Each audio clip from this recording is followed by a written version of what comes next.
Boom. We live. I think. I hope. Sorry, everyone, for being late again. But I appreciate everybody chilling, relaxing, waiting for us to go live. Cam Cobain already sending super chats before we even started. Cam, I'm going to get to that in a second.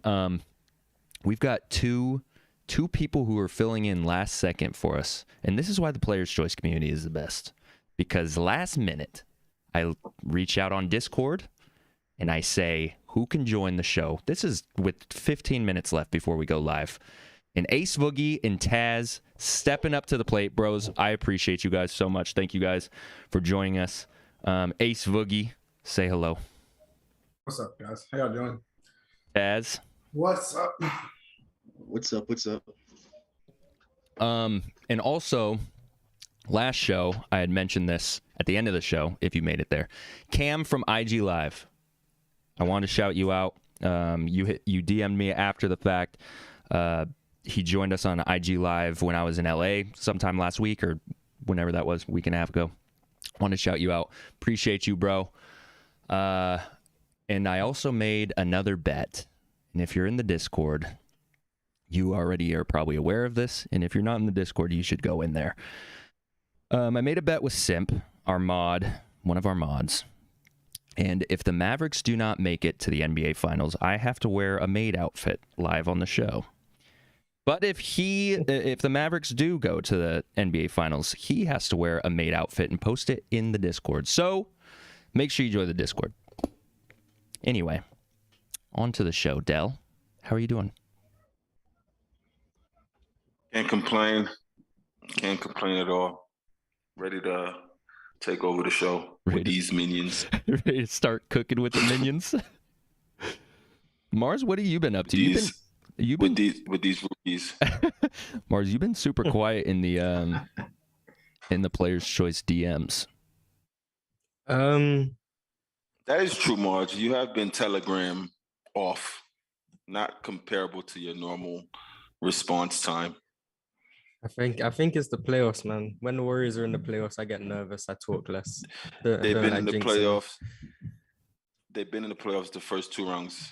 I'm saying this is new. This is fairly like a week or so. We was never gonna lose to Denver or Memphis, so there was no nerves in those situations. So you have Luka nerves. Got you. You could call it that. Yo, that is fire, Mars. You just go radio silent because you're nervous about the Luka. Mavericks. I love that. I don't want to say something that could be held in evidence against me, so I stay quiet. That is hilarious. See, I'm super confident still. I still have Mavs in 6. It's a little crazy, but I still have Mavs in 6. I'm not worried about it. Yeah, it's your squad. You just feel like they could win 4 in a row. Nothing wrong with that. I was a prisoner of that. Yeah. Well, I'm not a prisoner. It's going to happen. Cam Cobain, this was before the show started, sent a super chat through. He said, who would have did a better coaching job if they switched teams? Greg Popovich with the 90s Bulls with Jordan, Scotty, Rodman, or Phil Jackson with the 2000s, Tim Duncan, Manu, and Tony Parker Spurs? Pop would win more chips if that's what's more successful means. But I don't think he doesn't keep Rodman around. Pop. Yeah. Rodman never played for Pop though. I doubt did he? I think he did. I think Pop got rid of him. His first year was Pop first year with Rodman? I might be mistaken. I'm 50-50 on that. Yeah, me too. Because I want to say his first year. Damn, was 95 his first year? So let me see. Assistant coach, his first head coaching, 96, 97. Yeah, Rodman was already gone. Oh, okay, so my mistake. Nah, that's a good little tidbit right there. But I also would say Pop would do better because I'm trying to see the triangle with the pieces of the Spurs. That's what I was trying to see. and with the Bulls lineup, Pop could still run Pop systems, of course, but I don't know how Phil Jackson on offensive side could control the dynamic with the triangle. Like, who would especially with David and Tim at a point in time as well. I don't know. I don't think they have the scores. They would have the scores to run the system as well. He needs one. Well, it worked actually with Bynum and Powell though, but they had it's no two guard dominant force there. Yeah. So, do he start Manu? Do Phil start Manu? He probably does. I doubt he makes that decision of benching him. Pop definitely has success though. I think it's like not even a question easily too. That's a very good question though. Yeah, that was a great question. Shout out to you, Cam. Thank you so much for the super chat. JM Simple becoming a 2-month casual. Appreciate it. 2 years ago, 19 years ago today, 18-year-old LeBron James signed a 7-year, $87 million deal with Nike. Reebok reportedly offered $115 million, and Adidas offered less than $60. Look at Adidas missing the boat. So that was 19 years ago today. Shout out to LeBron James. Yeah, Braun was supposed to. He was locked in with Adidas and Sonny Vaccaro, and Adidas really just dropped the ball. Fumbled the bag. Do you think that would, if he signed with Adidas instead of Nike, do you think that would have made any difference in just the success of his shoes? No, not his career. Maybe his career. Who knows? The success in Adidas shoes? Yeah. Of course. Look who LeBron James is now. He's the face of the NBA for the last 15, you know what I'm saying? He's the face of the league for so long. The dominance, if everything go the same way, of course, Adidas will be on a higher tier than it is now. My bad. What were you saying? You're good. No, that's it. You got it. You got it. No, I was saying, do y'all think it would be better than it would be over Nike? No. I don't think just because Jordan will always be connected to Nike, I don't think anything will be over that. You think more players would sign with Adidas though, since LeBron was with him? Ooh. I think probably more players from if everything go the same way, clutch, like that little narrative of that, for sure. But in terms of overall, nah. Like Mike and I think Kobe was with Adidas as well, and because of the allegations stuff, what happened with Kobe, they got rid of Kobe, and they didn't think Kobe was gonna bounce back the way he did. I don't think anybody did. Yeah, that was crazy. Yeah. So everybody who is tuned in live right now, if you're in the Discord, and we're going to lean heavily on community participation today. So this is a community show today. Make sure you're in the PC waiting room if you want to come up and do Q&A, or if you want to ask a panelist or challenge a panelist on one of their takes, whether it's today's a take from today or a take in the past. Make sure you go join the PC waiting room in the voice channels. We're going to try and bring up as many people as possible today. But first, we're going to discuss the NBA playoffs conference finals, starting with the Mavs and Warriors. My Mavs and Mars's Warriors. The Warriors were down by a significant amount early and decided to rally. And what was the biggest lead that the Mavs had, Mars? 20? It was somewhere from 19, 23, around there, something like that, I think. And then it was looking bleak. I know that. They just started to spark our ass and beat us. So that was fun. So 2-0 Warriors up on the Mavs. I still, like I said, have them in 6. But this is going to sound nasty. Mars, I want to hear your opinion, because I thought that this game was officiated horribly. All around. Oh, so do I. The fact that Draymond didn't get ejected baffles me, but I mean, I'm not gonna say I'm not gonna complain, because he was selling us the whole game. So if he got ejected, maybe we come back sooner. But the fact that he's allowed to say and do what he wants, and because he's Draymond Green, the refs just deal with it. Right. But if someone like Davis Bertans acted the exact same way, he'd be ejected in the first quarter. Exactly. It's crazy how inconsistent the refs are. I was thinking while I was watching it, I was like, they have now established a precedent, just for that game at least, of after Draymond got his first tech and then he didn't get a second tech after he continued to press the refs. I was like, they've now established the precedent that they cannot give out another tech to anyone for the rest of this game because they weren't giving Draymond his second tech. But Del, did you watch the game? I did. I didn't watch the game, but I know who Draymond is, so I could envision or imagine how he was acting. But you see, I'm a little different in the point of you guys say the technical foul thing. Only because you see, like even the foul on Dillon Brooks when he got ejected for the flagrant 2, I didn't think that was a flagrant 2.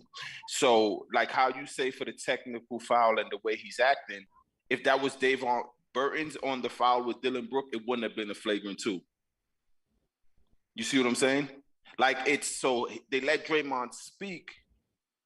Can you guys hear me? Yeah, we hear you. Yeah, so you let Draymond Green speak and do all that stuff, but if Draymond gives a hard foul, they look at it too much because it also is Draymond. So it's like a give and take. I can go with that. Okay. Like so you're saying they would rather deal with his mouth than, once he makes some crazy physical play. If he make a foul that's not, we don't think it's a flagrant, but because it's Draymond, they would look at it and give like that could be a flagrant because of his reputation in terms of that to them. So it's weird both ways. His first technical was just from chirping at the refs, right, Mars? Mm-hmm. It wasn't. Yeah. It wasn't. It was for talking. Yeah. So for the rest, this was like early too. This was in like this early second quarter, I want to say, early in the game, early enough in the game at least. Whereas like, wow, and he was chirping them the rest of the game, like getting in their face in certain situations too. Whereas like, wow, they really could double tech, give him a double technical, he could be gone for the game. But it was crazy. So they didn't. What was also frustrating was there was so much from both sides. The Mavericks too. Like it was just annoying the shit out of me. They were just complaining about every single missed call or every single call. It just got ridiculous. But anyway, Taz, curious to hear your thoughts on this series, game 2 specifically. What do you think? Game 2, I think I didn't really watch the game, but like when I see like Luka, when he starts seeing like a team get hot, I feel like he tries to take the game over himself so they can keep that lead, and like he doesn't really get his teammates involved. So he like tries to like take over the game by himself. So like kind of what we saw last year with him. Yeah, pretty much. I think he sounds just like Luka's the problem. Oh my God. I don't think he's the problem. I just think he needs to dish the ball a little more, like when they're up big and they see the team get hot.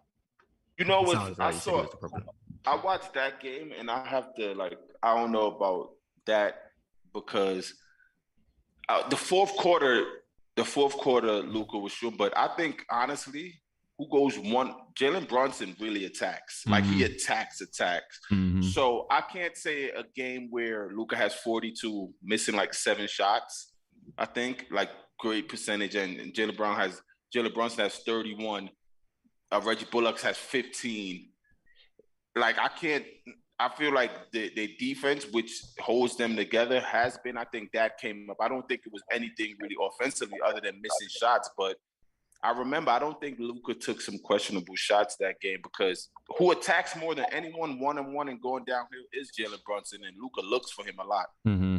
Yeah, I don't think last game Luka was looking like he wasn't. I don't think he was pressing. He wasn't pressing. No, and he was also hot too. So anything that Steph Curry took worse shots that game than Luka Doncic, but it is 100%. It's Steph Curry, exactly. But right.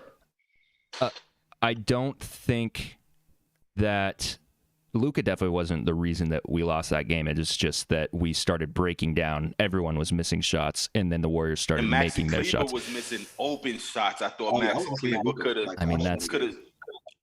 Maxi could have swung the tide a little bit, but he had an off game. Yeah, that's maxically. We let Kevon Looney have 21 and 12. Yes. I was gonna say, I think it was the defensive thing. Like Looney, a lot of his points were just like wide open at the rim. I think he hit a couple threes, but now the defense definitely collapsed. And even in the first half, I think what they hit like 15 or 18 threes, the Mavs did. It was blitz. They were for sure.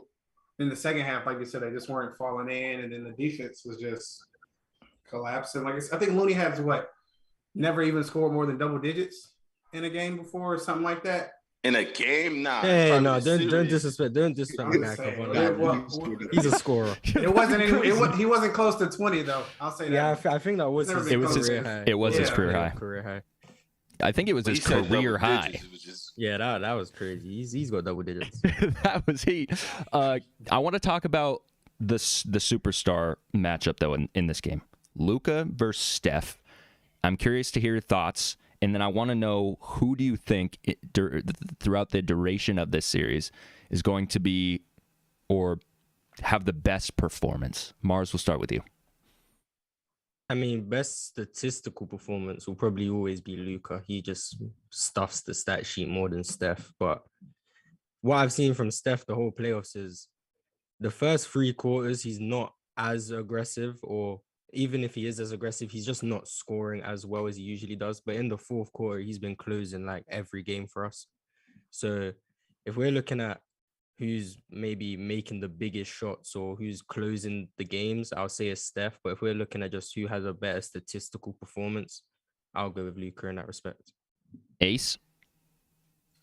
I think it'll be Luka only because it kind of has to be in a way in order for them to really win. I mean, Brunson can go off for a game too, but if Luka's not like leading that team and going off a lot more, yeah, I don't think they win. Like with the Warriors, you can have Clay to have a good game or Poole to have a really good game, and Steph could be off, and they have a better chance of winning if it's the other way around, is that Luka's slacking and his others are stepping up. I think the Warriors do better with their superstar playing worse. So I think it'll definitely be Luka.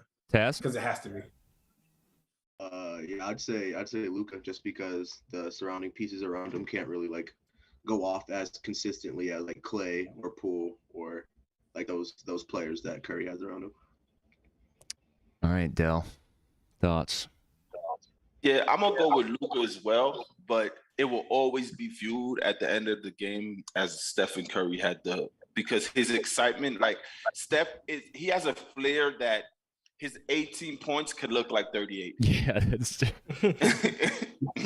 so I don't know what it is, like, because honestly, watching the game and seeing Luka cook, I didn't even notice he had 42 points. But if Steph has 42, you know it's like, so like Luka his numbers would always a big game type, or he'll have 48 and 8, but Steph 48 or 40 would just look like so much more because just his flair behind it.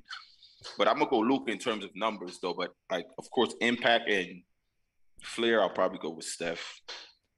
All right, Heat Celtics. Dell, your boy Bam. Right on time. Right on time. Right on cue, 15 bro. for 22, 31 points, 10 boards. Just for background information, chat, we have obviously our group text, and we're always in there. And Dell had said Bam has been playing horribly on offense, and justifiably so. He has not been showing up in the playoffs in general. And it's right on time. Bam goes off for 31 and 10. I actually did not watch this game, so I don't have much insight into what was going on. Dell, were you able to catch this one? Didn't watch the game, but the Boston Celtics lost because Derek White played. Yo, you hate Derek White. Bro, I seen you tweeting about him too, like last week. Yes, and they won by a large number. Congrats to him having a newborn, and he wasn't there. And they won by a large number. Then he comes back, and they lose. Since game 5 against Milwaukee, I've just been like keying in on watching Derek White because I haven't seen him like when he was Spurs. And I don't really call NBA players because they're not trash. None of them is trash or whatever the case may be. But like just I'm sorry, Derek White. Like, wow. Like, wow. Like, seriously, wow. That's crazy. But that's why they lost, because of Derek White. I mean, I'm not gonna argue. I'm not gonna hop on the Derek White defense train. He hasn't been good, so I won't object with that. But I think we need to give the Heat credit, losing Jimmy Butler for the second half and still managing to hold on for a win. They were dominating in the first half. The game got closer. Victor Oladipo came in and played big for them defensively. Offensively, I mean, maybe he didn't have a rhythm, whatever the case may be. But defensively, he was great, forcing a lot of turnovers for Boston. I think the Heat have been able to do something that even the Bucks and obviously the Nets weren't able to do, which is if you can force a lot of turnovers on Boston and get out in transition, that's where you can hurt them, because the Heat struggle in like the half court offense. But if they're running, Boston's transition defense hasn't been great consistently, and that's how the Heat seem to be winning these games, even when it looks like they're not exactly playing great. So I think they just need to keep trying to do that. Otherwise, it could go left for them. Tad's thoughts. I haven't watched the game, but when I looked at the stats, was Tatum shot like 3 for 14 or something like that, right? Like it wasn't a good shooting performance. He shot badly, yeah. Yeah. So I think I think the Heat still win the series because he shot bad in the Bucks series too. So, but I think if they want to win, he's got to be more consistent, because you can't just have Jaylen Brown shooting or going for 40 points and then like nobody else really scoring. Glad you said that, because Jaylen Brown, first player to score 40 points on 100% 2-point field goal shooting in the playoffs during the shot clock era. Ace, thoughts? I think a lot of it has to do with Bam. I don't think the Celtics really, if Bam could play this way like consistently, I don't know if the Celtics have an answer for someone who can guard him. But I think that's just their way with bigs like Al Horford and Grant Williams. I don't think they're the best when it comes to like holding off a big. So if Bam could give you, he doesn't have to go for like 30, but obviously I think his numbers went up a little bit with Jimmy being out. But if he could just do like some consistency and like show up, then I think that he could win on a steady basis if they get production from him, along with what Jimmy does. And like you said, Victor was a real big help in the second half for sure. Abel Shaw donated through the super chat and said, Heat in 6. Thoughts? I hope so. I see it going 7, but I see it going 7, but I just want the Heat to win, so I don't care how they do it. I hope so. I need them to win. I don't care when they do it. I need them to win. All right, chat. Like I said, Discord Q&A. If you're not in the Discord, make sure you join it. PC waiting room. I'm going to start pulling people in. We only have 2 people in here waiting, so apparently only 2 people want to ask questions. Might wait until a couple more people get in. No, let's just bring people in. They've been waiting. Pingus again. We got Pingus. The best name. He's deafened. JT Tony, Rob Williams should play next game. We had 1 million turnovers and they scored 33 off those turnovers. Oh, was he out last night? Knee soreness. Can you hear me? Got it. Yes, we can. What's up, Pingus? I was just wondering, what do you guys think is the biggest X factor in the Celtics winning? Biggest X factor for the Celtics winning. If Derek White plays. Yeah, that's crazy. I mean, I echo that sentiment. For me, it's Damian Lee on the Warriors. I feel the exact same way. He shouldn't be playing. So I understand the Derek White campaign. But for me, it's Marcus Smart's health. Marcus Smart's healthy. I think Boston have a better chance of winning. If he's not there, they rely on Jayson Tatum to be the primary ball handler and playmaker. And I don't think that's ideal. Yeah, for me, it's Jayson Tatum's decision making. Yeah, I understand that. I think he had like another 6 turnovers last night. So he's been struggling in terms of just not giving the ball away. I think he's had 7 and 6 in 2 different games, the games they lost. JT's such a head scratcher for me because he's so good when he's good. Like, he's great when he's on. And then when he's having off games, it just looks so crazy to me. Like, it just doesn't make sense. I don't know. Just part of being inconsistent. But I think JT will be fine. He missed some shots yesterday. He missed some good solid looks. I think the good thing with the Miami Heat, they body up on him as well and crowd his space. And for the most part, players like him that likes to, get rhythm by dribbling and creating and step back. You know what I'm saying? That's how you got to control it. But to your question, I still believe Derek White is the X factor. That's crazy.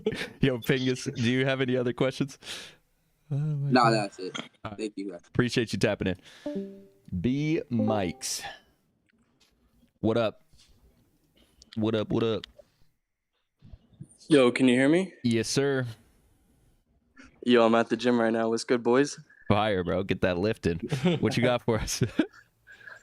First thing, I just want to say, I've been watching you guys for a couple months, and I love you all. Mars, you're my boy. I got Heat in 5. That's Heat. Wow. Heat in 5. I'm with it. I'm with it. 5. All All right, so my question is, what do you think the key for the Mavericks to do? What do they got to do to come back in this series? Oh my God! They literally just win game 3. They have to win game 3, no matter how it happened at the final score. Game 3, they have to come out victorious. They for sure. I don't know how it game would happen. 3. What they have to do in the game. They have to do what they did in the first half of last game. They have to score more points after 48 minutes, and if it's extra 5, and win. I don't know how that's going to happen, but to be consistent in this series, no matter what happens, they just have to win game 3. Bro, here's the thing. And then we'll talk about technicalities after.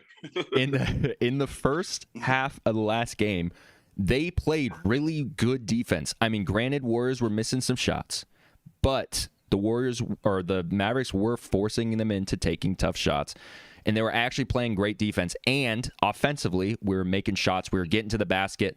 We were able to just take advantage of the Warriors being off, and that's why we were able to take that lead.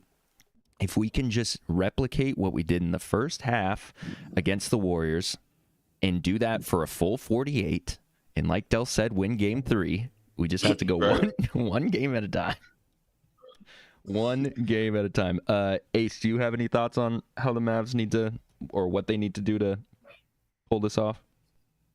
They gotta adjust too. I mean, like a lot of teams, especially when they you live by the 3 and you die by it, but they just kept shooting them instead of attempting to go to the basket or trying to get foul shots or free throws. They just kept shooting, and if it's not going in, they didn't adjust, and you just gotta adjust. Taz, thoughts?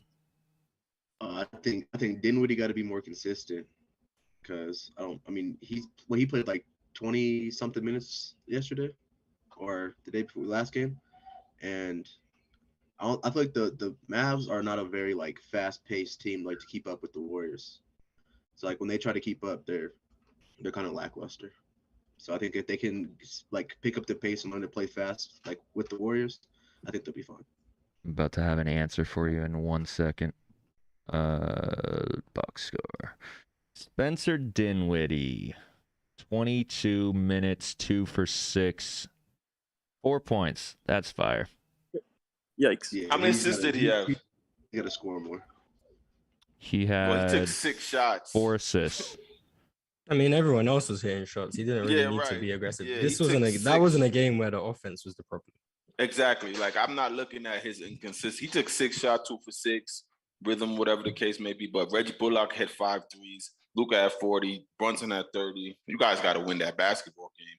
Yeah, for sure. B Mikes, you got anything else for us, bro? Yes, sir. I got one more question. And this is a big if. So, if Luka makes it to the finals, how would you compare that to KD's run with OKC? In 2012 or the whole time? Yeah. Nah, in 2012 because KD and Luka were both 23 at that time. I'll compare it to LeBron more so on that Cavs team versus the Spurs.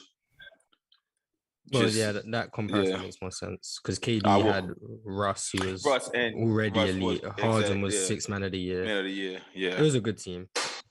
I think it was a very good team. I think KD had a better team than Luka has right now. I also think Luka. I don't even know who was Ilgauskas, and I would more so compare it to the LeBron run versus the Pistons and them getting the Pistons out, who was the favorite. It would be just like Luka versus the Warriors type. I think that it holds more with LeBron and their similar style of play. Yeah, I do think this is more impressive than LeBron's in 07 if he makes it, but that's just me. I think it would. I don't know. That Pistons team was tough. For the time, that Pistons team was crazy. I don't know. Yeah, the Pistons team was good, but I mean, these Warriors and too, Phoenix. Though. Yeah. The Jazz, I'm like, okay, he beat the Jazz, whatever. But I forgot. Phoenix, Golden State. True, very true, very true. Yeah, I think KD's run was a lot easier to get to the finals than Luka's been for sure. Like you said, because of the team. Yeah, no, they definitely did, but their team was just a lot better than this Mavs team as a whole, for sure. Yeah, for sure. B Mikes, appreciate you tapping in, bro. Thank you, guys. Keep up the good work. Yes, Love sir. Blessings. Peace. Fire. Well, if anyone else wants to ask any questions, I'll just be watching PC waiting room throughout the show, and I'll bring people in periodically. But now I want you guys to take a stance. Mars, I'm going to start with you. Celtics and Heat will go to 7 games in a hard-fought series. Yeah, I think it will. I think it looks like they're going to split the first 2 home court hasn't been won, basically, is what I'm trying to say. It's just going to be split. And then it's going to be a best of 3. And in those situations, I'm going to roll with Miami. I think they've done it before. They've made the finals. They know what it takes. And I'm one of those guys. I buy into Jimmy Butler in the playoffs. So I have faith in him and the Miami Heat to get it done. Ace. I don't think it goes 7. I think the Celtics win in 6, honestly.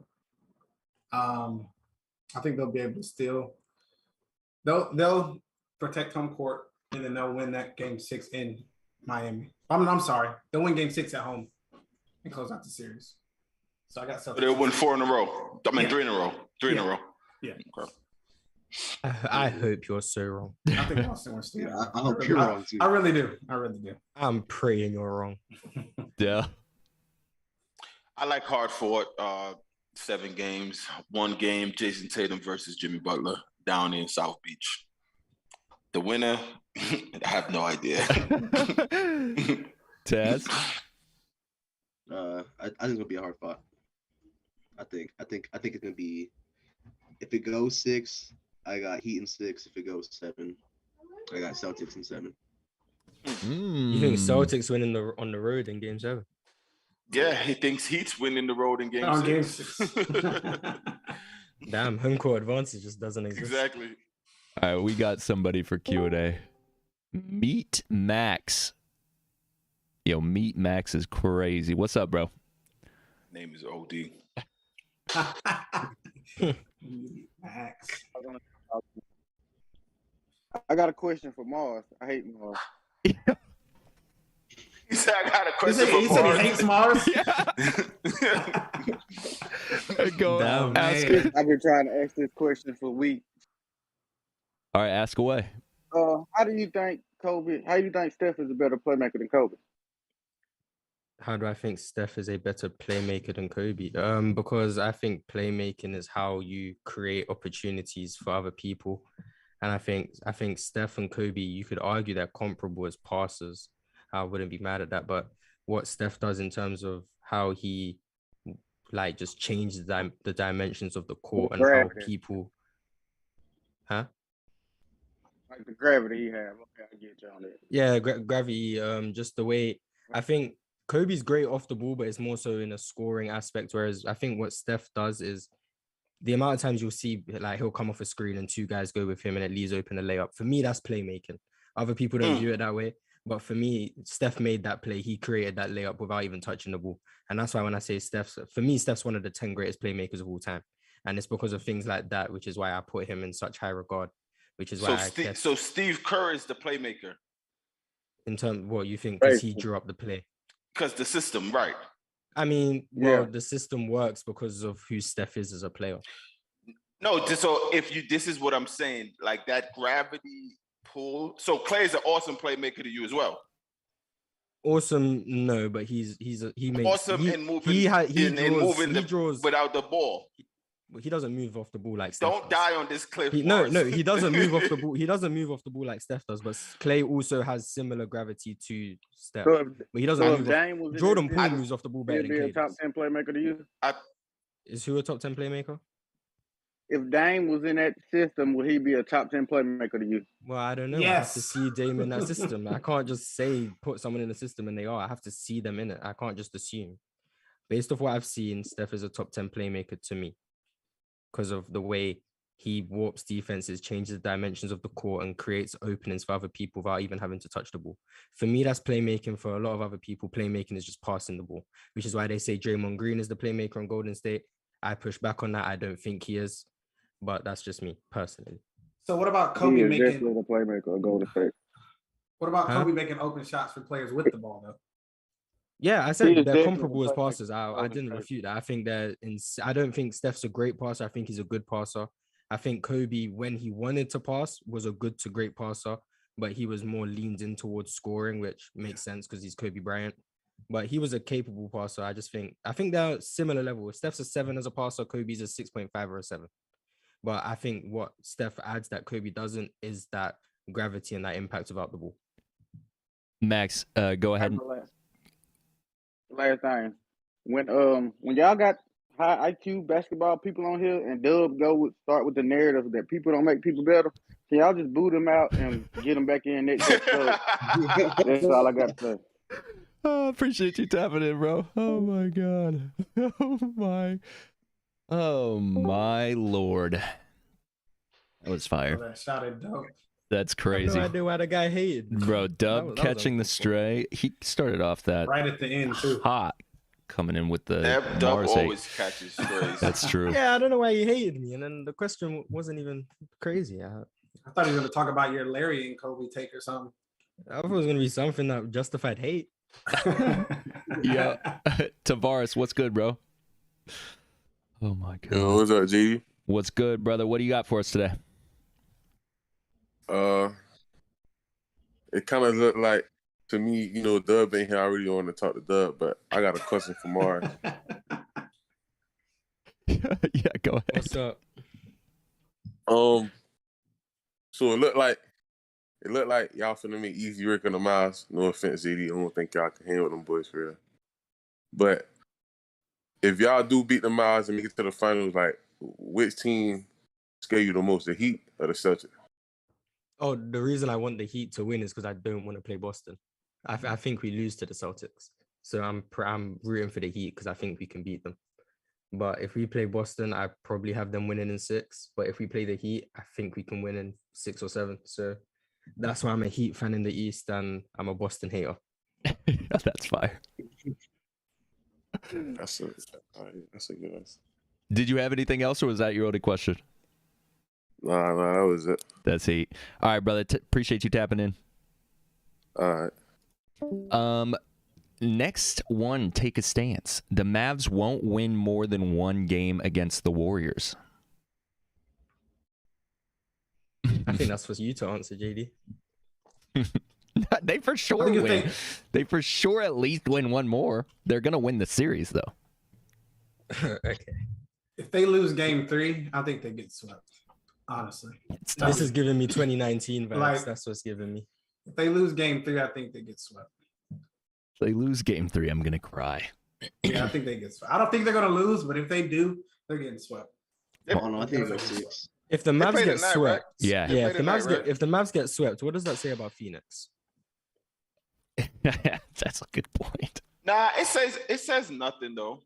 Like we can't, everything's about matchup.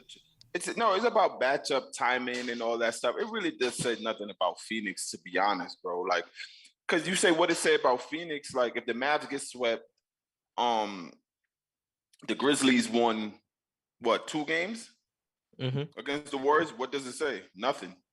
You know what I'm saying? It's the same kind of dynamic. They won 2 games, they get swept.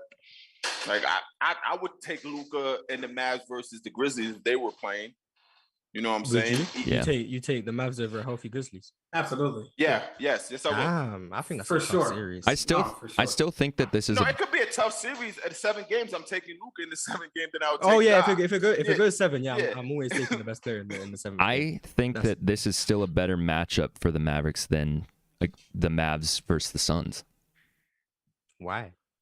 Because the Warriors are smaller. He viewed the Suns as scarier from the regular season. That's what I'm guessing. I think Luka can't hide on defense in this series. He could hide in the Suns series because they had less motion. In the Warriors series, everyone's moving around. Luka's actually playing. He's not playing terrible defense. He has his lapses for sure, but he hasn't been great. He's never great. I think a lot of them losing that series had a lot to do with what the Suns weren't doing, as opposed to what the Mavs were doing as well, though. Like Chris Paul and Devin Booker playing like they did those last few games is kind of, I didn't expect it at all. And not from both of them. Maybe like Chris Paul, because I think Chris Paul is a little overrated. But I didn't expect Devin Booker to not show up like he did. I think you got to give credit to the Mavs for that, because that was Jayson Kidd making adjustments. They changed the way they defended both of those guys. And Devin Booker and Chris Paul, maybe even Monty Williams, they just didn't adjust to it. I don't think Steve Kerr and the Warriors are going to have that problem. Steph's seen every defense there is to see at this point. So I don't think there's anything you can throw at him to put him off. Clay is similar. I think you can't throw Clay off his game. It's just whether or not he wants to make or miss shots. The only guy who's new to this in the deep end here would probably be Wiggins and Jordan Poole. And we're not really going to Wiggins to do anything unless Luka's the one guarding him. So the only guy who maybe you could be a bit concerned about is Jordan Poole. And for me, I'm confident in him. He seems like he's a confident player. I think him learning from Steph, I don't think Dallas can adjust to do much that will really throw us off our game to lose more than one game. Maybe we lose tonight. I think we do lose tonight, but I wouldn't be surprised if we close out in 5. Okay, so to answer the question, you say that the Mavs will win at least one game. Del, do you have the Mavs winning at least one game? I have them winning tonight as well. Ace? And also, if they win tonight, they win the game 4. Let's go. So that's true. But the way that the playoffs has panned out. The biggest thing I said already is just win today. Yeah. Please. I mean, this is literally. They have to win. This is literally first round, second round, mirroring each other. No wins on the road first 2 games. No wins on the road first 2 games. They won. You won game against 3. Utah, right? Game 3 right away. They won the first game in Utah without Luka, right? I think so. I think they went up. I think they were up 2-1. So they were home in the. Okay, yeah. You're right. They lost one at home. Phoenix. They went boom 2-0, down 2-0, quick 2-0, and it was bad too. It was looking real bad. And then they won those 2 at home. So, sorry. Wait. Yeah, they lose game. Wait, was it 2-2 Phoenix series or? Yeah. Yes. They lost the first 2, then won the second 2, and then they went down 3-2, and then won the next 2. Yep. Yeah. Okay, 6 and 7. Got it. Ace, you got the Mavs. Yeah, they win game 3. But if they do lose, they get swept. But I think they'll win. I think they'll win tonight. But if they for some reason don't win, they're going to get swept. Taz, it'll be over on Tuesday. Yeah, I think they get 2. I think they get these 2 at home, and then they lose. They lose 2 straight. Pingus keeps bringing it back. Pingus, you keep coming back to the waiting room. You got another question, bro? PC waiting room. Sorry. I just want to ask Del. Go ahead. I was wondering, Del, if you ever got has you ever got hit with a buzzer beater and lost in the deep playoffs?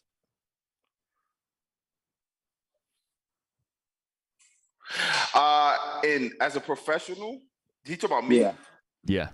No, all right. So from New York, we have summer basketball tournaments, and I lost at the buzzer in one of those in the playoffs.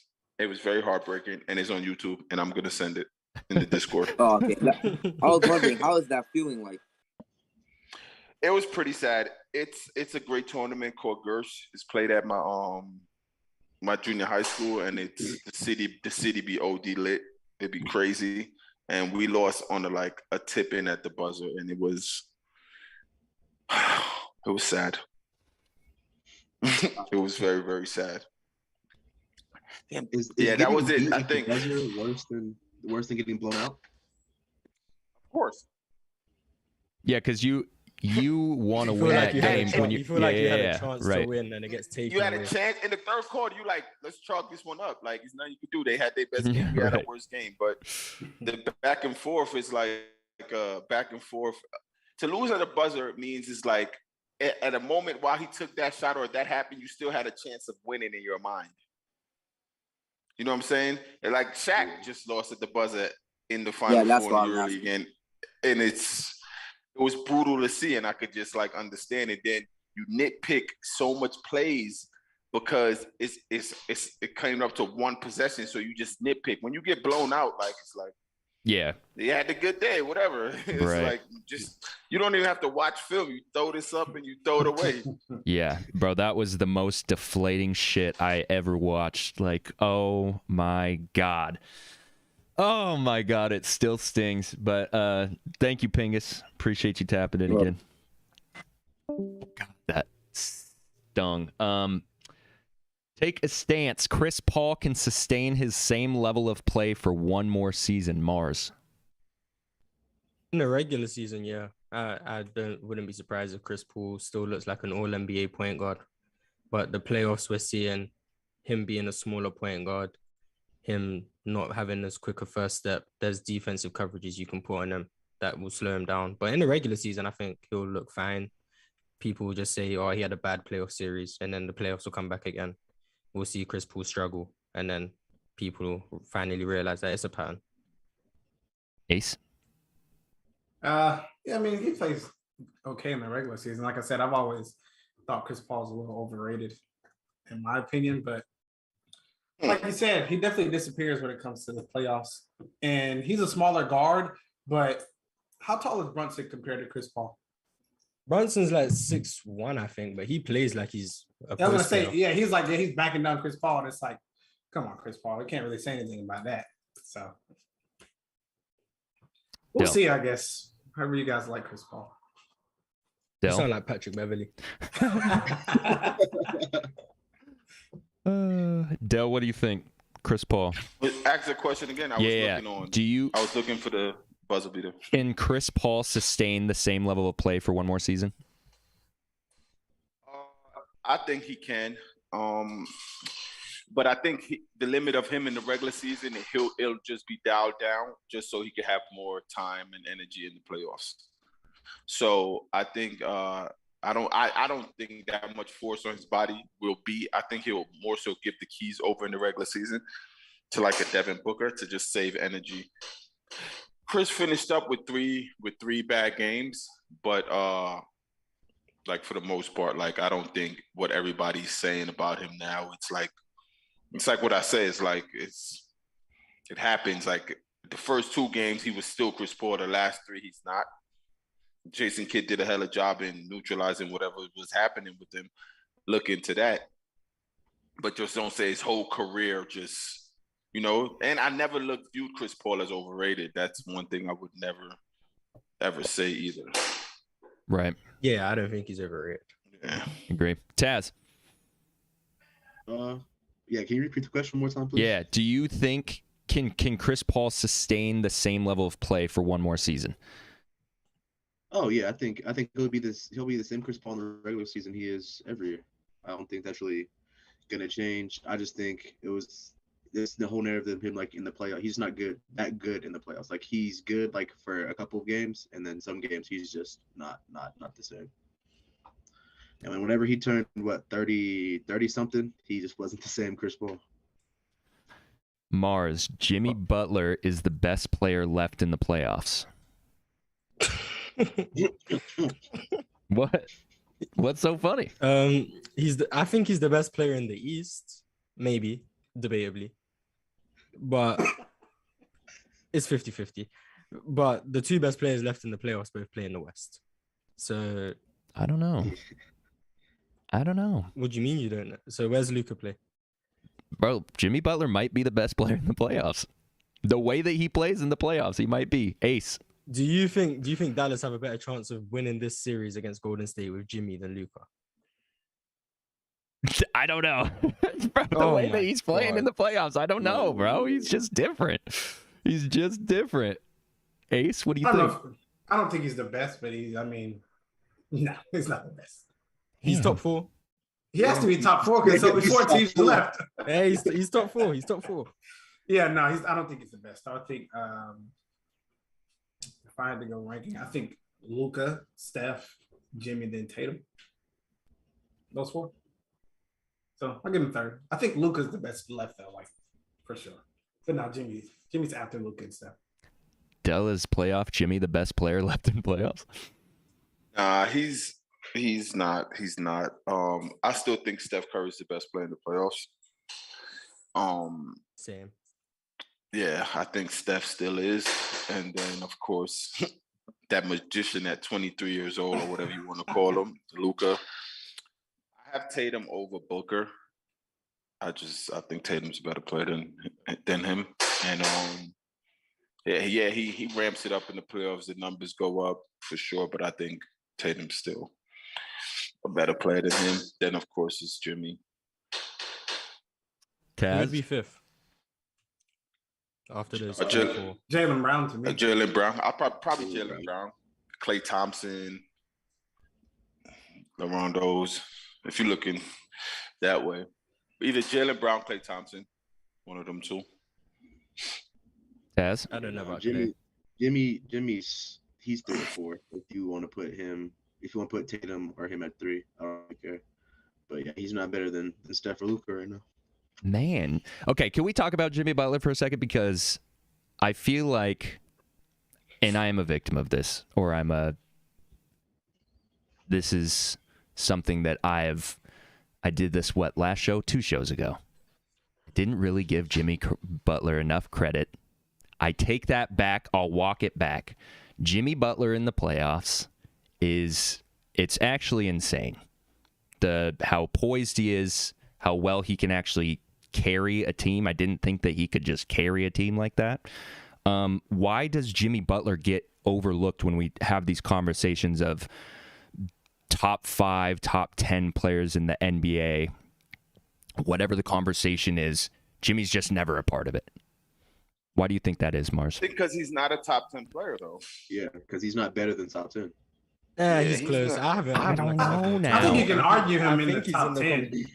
So one of you guys, not Mars, one of you new ones. Mars, we go back and forth all the time. You got to give them their day, Marv. Don't be selfish. Okay.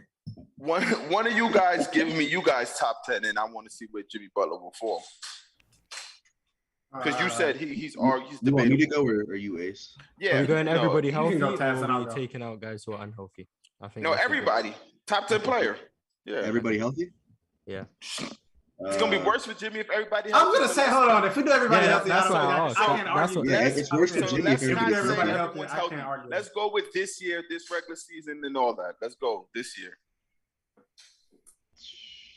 Giannis, Jokic, KD, Embiid, Luka,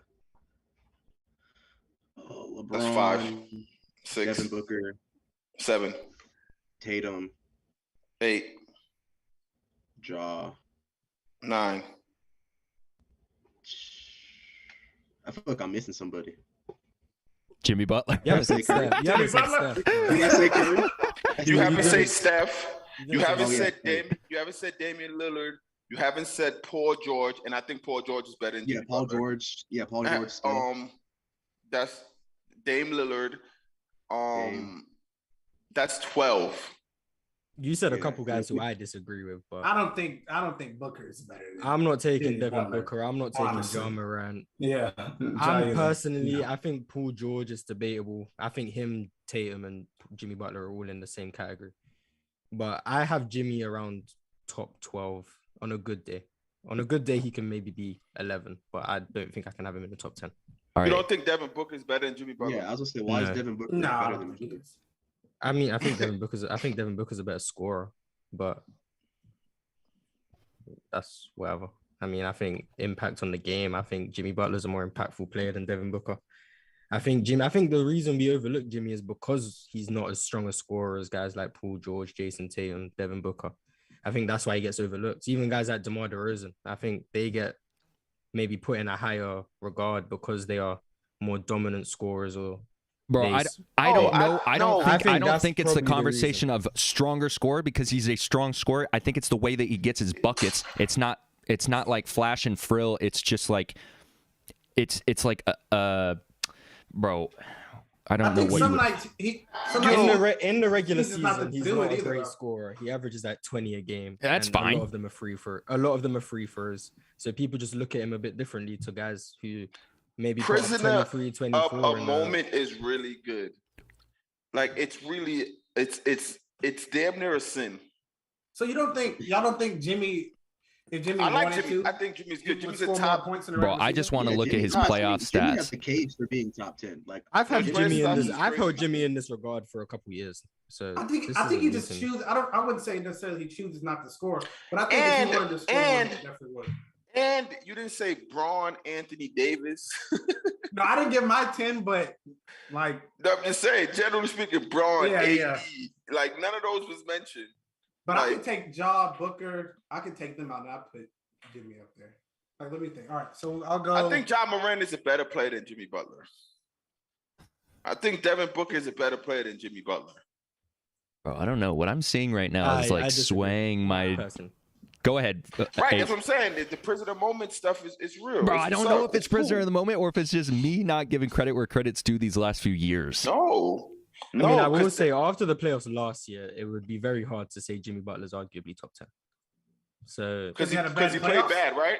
He was atrocious. Exactly. That's my point. I mean, I still held him in the same regard. I'm just saying the consensus. So this is what I'm saying. So based on his last year, you think he got so much better in basketball? No, I've always had him in the same spot personally. Okay. Top 12. It's just 15, like me. Yeah, top 12 to 15. He's top 12 to 15. Well, I think he's 10 to 15, 11 to 15. All right, let's hear your list, Ace. I'll go Giannis, KD, Embiid, Joker, 5, Luka. What's that? 6, Steph, Bron. What's that? 7? Yep. 8. Oh my goodness. We didn't even say James Harden. For good reason. Just stop it. For this year, Dal? For this year? I'm not putting Jimmy Butler behind James Harden. I'm not. Stop it. I'm not doing it. Stop it. When you say stuff like that, of course, then I know for sure. No, like I think Harden's better for sure. We're behind bars. Why would I? No, Dale, because you're ranking him for this season. We're not ranking Jimmy Butler all time right now. Why would I put James Harden over Jimmy Butler? No, they're saying, okay, at the end of the regular season, right? You guys would not say Jimmy Butler is better than James Harden. This season? No one asked me. What you said? Talking about this season? Yes. At the end of the season, you're taking James Harden playing badly in the playoffs into consideration for sure. I mean, he didn't play good in the regular season. He didn't play bad. Wait, he didn't play bad in the regular season. He averaged 22, 8, and 6. He didn't play bad in the regular season. He wasn't. Listen, his bad year numbers is better than Jimmy Butler's numbers. Yeah, but Jimmy Butler plays both sides of the ball, though. Oh, here we JD, stop it. Bro, what? You have to take that into account. Oh, okay. Let's take it into account. You don't want somebody who can be impactful on both sides of the floor. Not if it's not necessary, though. Sure, like if the team as a whole, if a team as a whole plays good defense, I don't need my superstar to be a lockdown defender. You know what I'm saying? Or the best player doesn't have to be a top-notch defender if the team as a whole plays good defense. So I just don't think James Harden is better than Jimmy Butler. No, James is definitely better than Jimmy Butler. That's kind of, I don't know. I'm not with it. And I'm only saying that for this season, but obviously in the past, I'm taking James Harden over Jimmy. Well, yeah, but to me, James Harden's got worse. So that's all it is. I've watched James Harden. He's gotten worse at basketball. When I watch him, that's what I see. I'm going with the eye test that because apparently I only use stats based on what I see when I watch James Harden. He has gotten worse at basketball. And if you disagree, that's cool. But I'd like to know. He's in the gym getting better. Whatever he's doing, I don't care. If he comes back and he looks better, then maybe my opinion will change. What I saw, he looks like he got worse. Yeah, sick. I don't think he got worse. I think what he's had to do has changed. No, I think he's gotten worse. He's lost a step. He's worse finishing around the rim. His jump shot, he was never an elite catch and shoot player. He still isn't. He doesn't create as much separation on the step back. Like, there's a lot of things for me to say. I think he's gotten worse.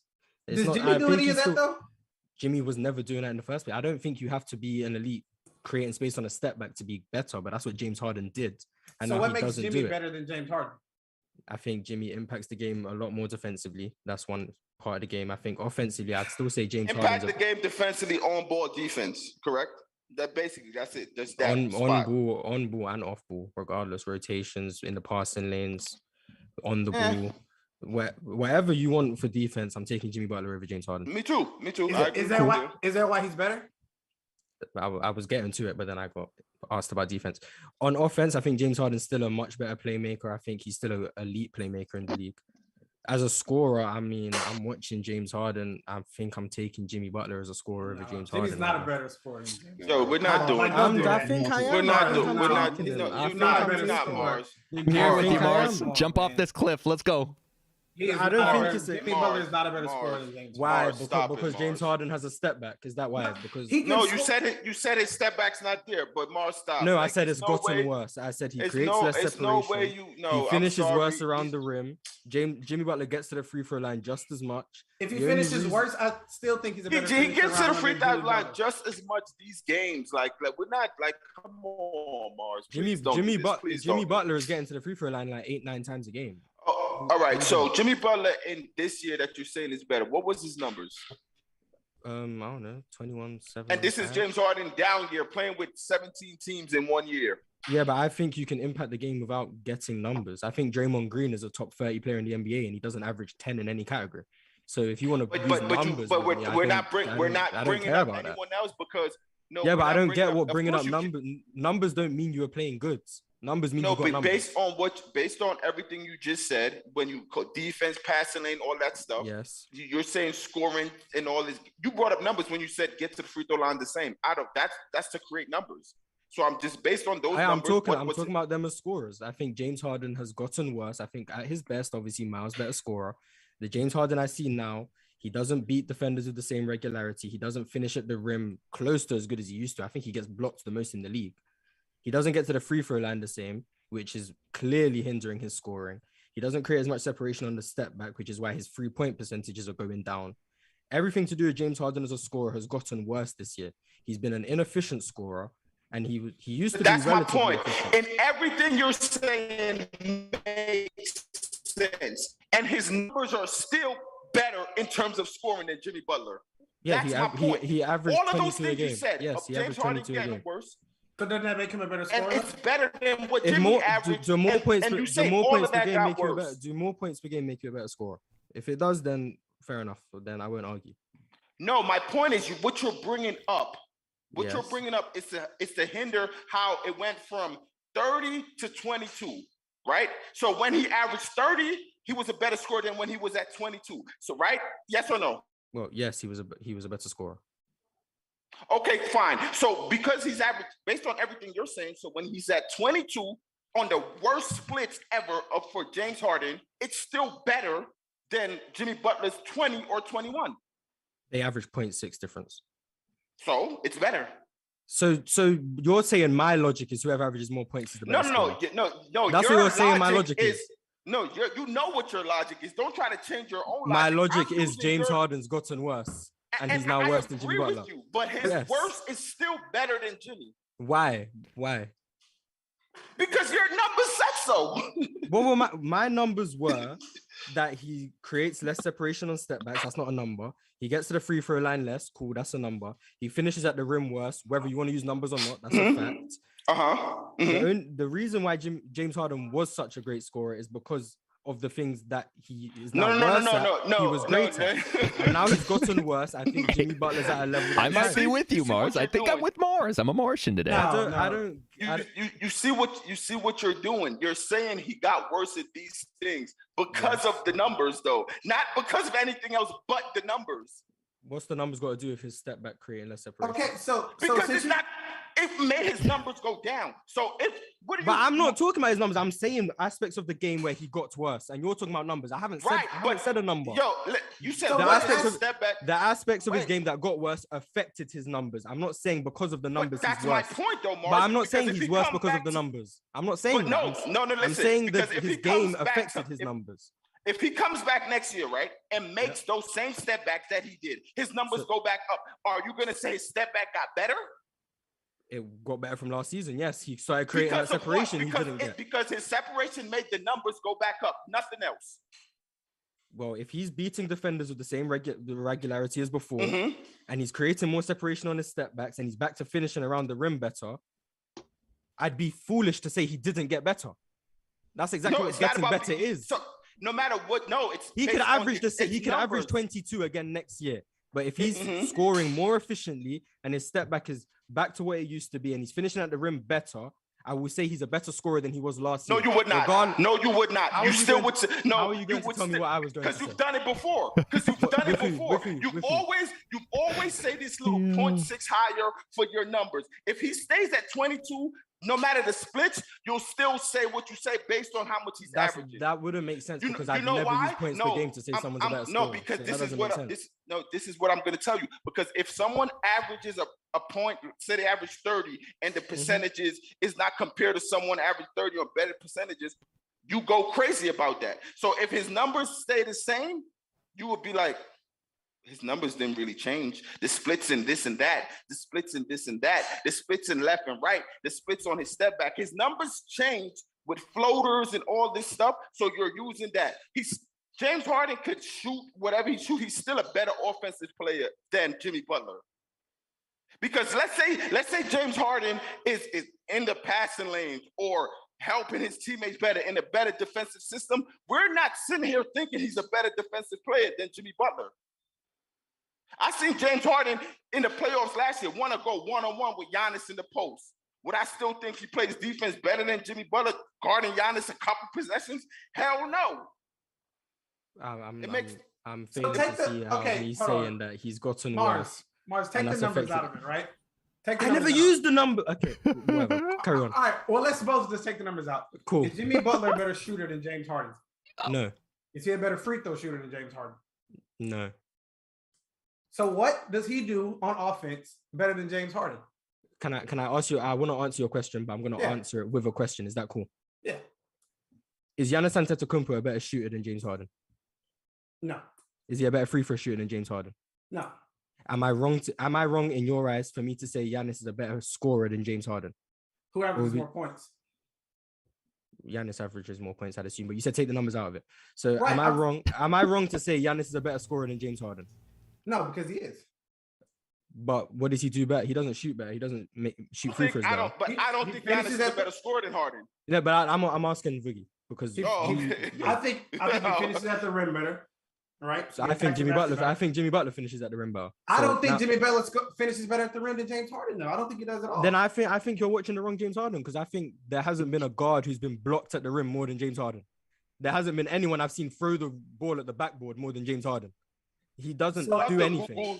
I'm about to Google James Harden. Where do you watch this at? I don't. Mars, let me Google. Let me Google it first. Let me Google it first, Mars. All right, we're gonna move on. Oh my God, this is great. Oh, I was here for that. Hey, chat, if you're here on the YouTube live, can we get the likes up, please? Also, if you're listening on Spotify or Apple, can you rate and review the podcast? We haven't gotten any new reviews, apparently Alexa's listening to me. That was crazy. That scared me, actually. If you listen to the podcast, rate and review us, please. It helps. Just got his field goals. Jimmy Butler finishes at a 10% higher clip at the rim than James Harden, but I didn't want to go to numbers, but that's where do you find that at? Alexa, if you go to Basketball Reference and then you go down to shooting, you'll see their splits from different distances. Jimmy Butler's at 70%. James Harden is, if I'm being generous, 60%. What was James Harden on his Houston days? Can you tell me? In his Houston days, because that's what we're gonna go for. Oh, okay. We're gonna go for his Houston days. No. We're gonna go there for you to see the comparison of the change. That's what I want to see. Yeah. We got 65, 68, 66, and then we got 60, then 67, and then he got traded. And then last year was 67. This year 59.8. 59.8. So it's 59.8. So I'll say 60. But still 10% lower than Jimmy Butler. So but you don't think, like I said, you don't think it has anything to do with because James Harden's role continuously has changed every time he's traded. When he was in Houston, he was the guy, right? Yes, because he was good enough to be the best scorer on the team. No, the difference because he had to be Houston, too. What do you mean? Yeah, he had to be. Mars, he was also and better, Mars, you know this very well. The difference between his splits at the rim compared to Houston, it's his shots. It's how many shots he's taking.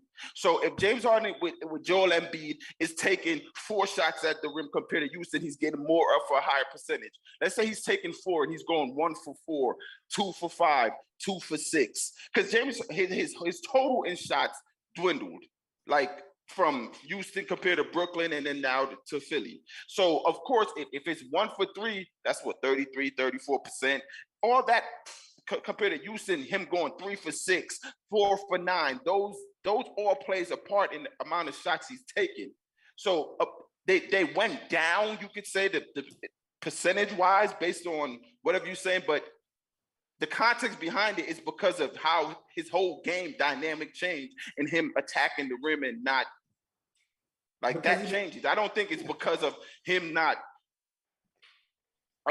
being able to, because like I said, I brought this up before. I remember James Harden like in December for 5 or 6 games playing with Brooklyn when nobody was there. I don't know if he just got mad or whatever. And he just was putting on a tear, averaging like 30, 28, 35, 36. And then he just stopped it again. I don't know if that's what he does, if that's his thing, his little, let me show what I could still do.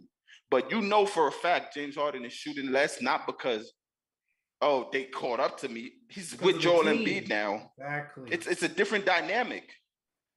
Like so what you're saying is basically give James Harden the keys again, and we'll see Houston James Harden. So I don't think he could be Houston James Harden in the Doc Rivers system at all. But yeah, you're saying situation is the reason why his scoring numbers have gone down. His situation, the way he's playing, like him saying, "Yo, I want to be more of a facilitator." Okay. Yeah, so like. You don't think he's gotten worse as a scorer? He's just. I don't think James Harden has gotten worse as a scorer yet in today's NBA. Not at all. Not at all. I respect and disagree. And I definitely don't think Jimmy's better than him. And I don't know too many people who would think that. Well, you found just kind of talking. Yeah, I know. It's an anomaly. So Dub would agree. 22, 10, and 7 is. What's the 10 and 7 got to do with scoring? I'm just saying his whole numbers as a whole. It's a better player. I'm not talking about scoring. I'm just talking about the player because you said he's a better player. Oh, so 22, 10, and 7 has something to do with the player. Like just that those numbers for that player, like just like being so bad is what's mind-boggling to me. I never said he was bad. I still think he's an all-star caliber player. I just think Jimmy Butler's better. Yeah, all right, moving on. Moving on. All defensive teams, starting with the first team. Giannis, Bridges, Gobert, Jaren Jackson Jr. Giannis should be second team. Gobert should be second team. Marcus Smart, all defensive second team. Bam, Draymond, Drew, Matisse, Thibault, Robert Williams. Del, you said that the second team's actually better than the first. I think the second team is better defensively than the first team. I want to hear everyone's thoughts on this because it's very interesting to me. If they were 2 teams and they played a whole season, I think the second team would probably have a better defense. Who was the second team again? Bam. Drew Holiday, Matisse Thibault, Draymond Green, Robert Williams, Bam Adebayo. I think Draymond should be first team, but he just didn't play enough games. Yeah, he didn't play. For me, Jaren Jackson Jr. would come down, Draymond would go up. Mm-hmm. Jaren Jackson made first team? Yeah, he led the league in blocks, so they had to give. Did he miss a bunch of games too, though? I don't think so. I don't think so. He played like 60 or 70, didn't he? I think he played enough to make. He played enough. Team. But Joe, why should Giannis be second team? I think Bam's a better defender than Giannis. Oh, I'm not mad at that. But yeah, that's why. So do you I'll think? switch them. So what about you? Think Jaren Jackson's a better defender than Giannis? I'll put Draymond Green there. You think Rudy Gobert's a better defender than Giannis? Rudy is there as well. Who's else on second team? Because I was just switching people out. You got Bam, Draymond, Robert Williams, Matisse Thybulle, Drew Holiday. But I think Robert Williams should be there. I think Robert Williams should be there instead of Rudy Gobert. I knew it was the players I switched. I think he has the similar problem. Yeah, but you got Draymond first team, so it makes sense. But I think his problem again is the missed games, which is why he's on second team. Oh, okay. So that's how I was switching them. And I think it should be Drew Smart, Bam, Draymond, and Robert Williams. So Mikal comes down as well. Mikal Bridges. Yeah. I'd rather Drew instead of Mikal. Okay. Yeah. I get that. That's not bad. Not mad at that. Yeah. Victor donated through this. And I like Mikal as a defender as well, but they'll dumb because I think Drew should have been defensive player of the year, just not based on whatever the numbers told you. But if I had to pick my 5 defenders, I would pick Mikal over Marcus Smart though. But Marcus Smart's defensive player of the year, so that's the only reason I didn't even want to. But my 5 would be exactly. Victor sent us a super chat, said Heat winning the chip. Ben said it. Hashtag Shaq Army. Shout out to you, Victor. Thank you for the super chat. Monty Williams, coach of the year. I don't remember if we talked about this or not, but I definitely wanted to just mention that on the show. Do you guys kind think of sad now, but regular season award? Yeah, regular season award. He looks kind of sad now, but that's why you don't hand out these awards after the playoffs, because once they've gone home, then apparently the narrative start changing. The same thing with Jokic's MVP.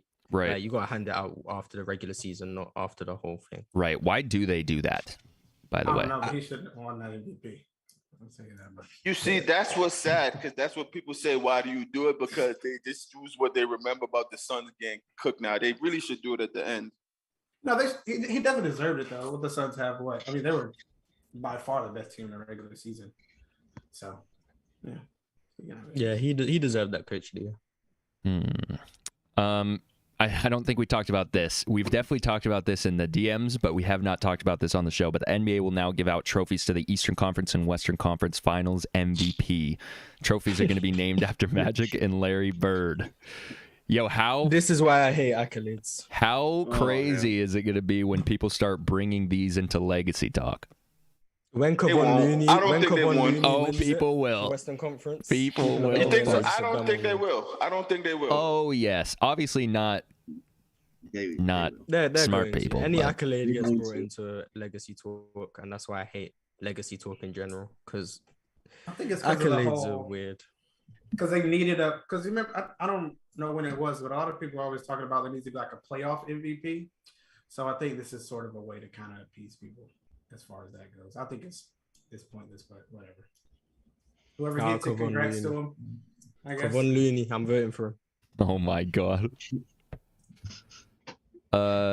Chris Paul. I don't remember if we talked about this or not, but Chris Paul, first player to blow 5 2-0 leads in a best-of-7 series. He's lost 4 straight Game 7s.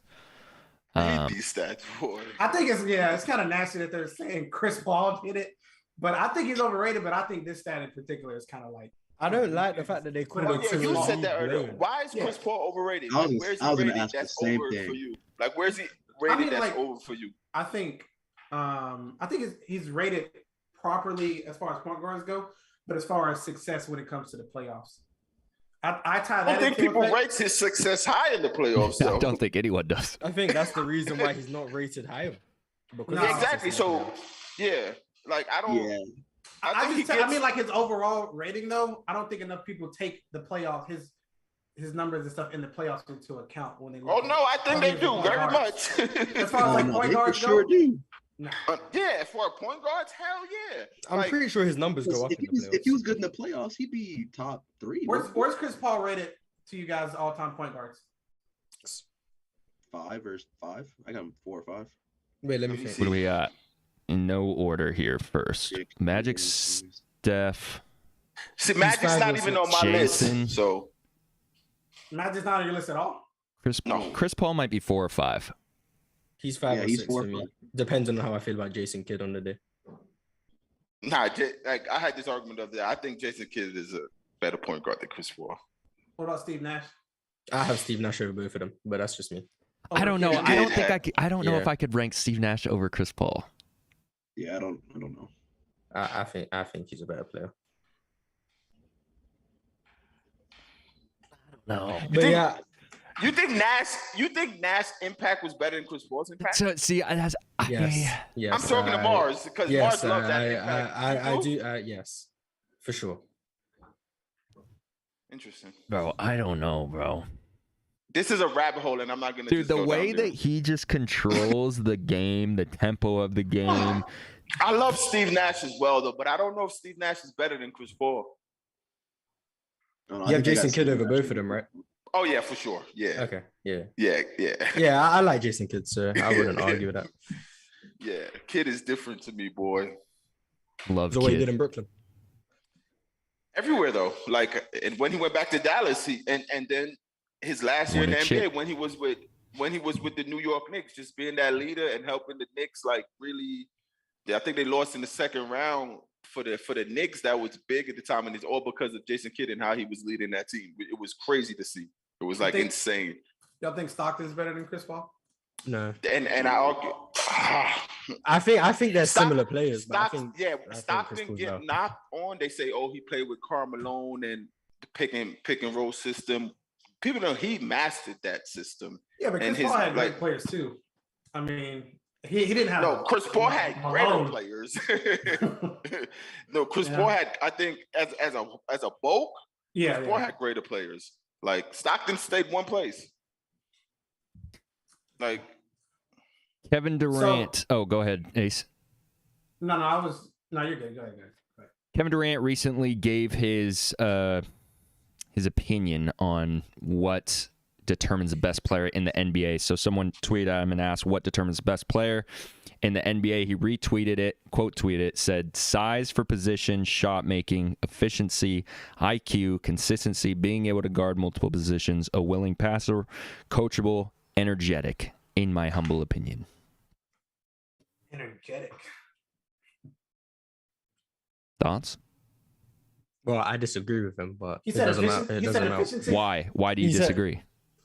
Because, well, I think the way KD values best player in the league is for a lot of versatility. What you can do, for example, like guarding 1 through 5. He's mentioned versatility, size for position, like those things they lean towards wings. So guys like LeBron, guys like Giannis, not with the shot making, but guys like himself, that's what it leans towards. And I don't think you need to be versatile on either end of the court to be the best. I just think however you impact the game. If you impact the game in one way, but that one way you impact the game more than anyone else who does everything on the court, I still think you're a better player. But that's just how I see it. But haven't those guys been the best players in the league though? Yeah, no, I'm not. You like Jimmy Butler over James Harden because of more so on defensive end? Yeah, I like Jimmy's defensive impact. I'm not saying you have to impact the game in one aspect. I'm saying if there is a player who impacts the game in one way and there's a player who impacts the game in multiple ways, the person who impacts the game in multiple ways doesn't have to be better because they do that. Like impact isn't equated to who does more things. Okay, that's understandable when it comes to, like, let's say Kyle Korver as a shooter. But when you're talking about these, like, everybody you name is like out of this world talent. When you're talking about Jokic, Embiid, KD, Braun, Giannis, Steph, when you say player, you're taking their totality. It's not like, this is why, like, we just had a discussion, Harden, what's the name? Most people take, just like JD said, I would take Butler because I know what he'll bring on the bench, defensive end. So I think you have to bring the versatility because people always say, Dell in the chat, Dell hates defense. I like what you just said because when you think of a player, like people hate the fact that whenever someone say who's the best player, most skilled, they automatically go to a wing and they think about that wing more so on the offensive end. It's just how, I don't know why, it's just how the frame of mind works. So you can't say you negate it because you use both sides as an angle for your own Yeah, picking no, on the best player in the saying world. I'm not saying I don't use it because I think Giannis is the best player in the world, and I think part of that is because he impacts the game. A, both sides of the ball. B, Right. for me, he's one of the top 5 defenders in the league. But my I guess rebuttal for that is I used to think Steph was the best player in the world, and his defensive impact has never been there. I think the only position where I'd say this is a bit debatable is for big men. For me, big men, you have to impact the game on both sides of the ball. But everyone else, I think if you impact the game, for me, defense and offense is not 50-50. When people say, oh, defense is half the game, I disagree. Offense is 80%. I think it's 75-25 or 80-20. So for me, an offensive player, if you impact the game that highly on offense and then someone else is a two-way player, for me, that doesn't make you a better player. Like people say Jayson Tatum's better than Luka Doncic because Jayson Tatum's a two-way player. For me, Luka is so much more on offense that I'd say the defensive gap doesn't matter. And that's why I mean when I say the versatility or the two-way thing doesn't really matter for me. To say to that, I don't think I've heard anyone say Tatum is better than Luka. You'll be surprised at the right.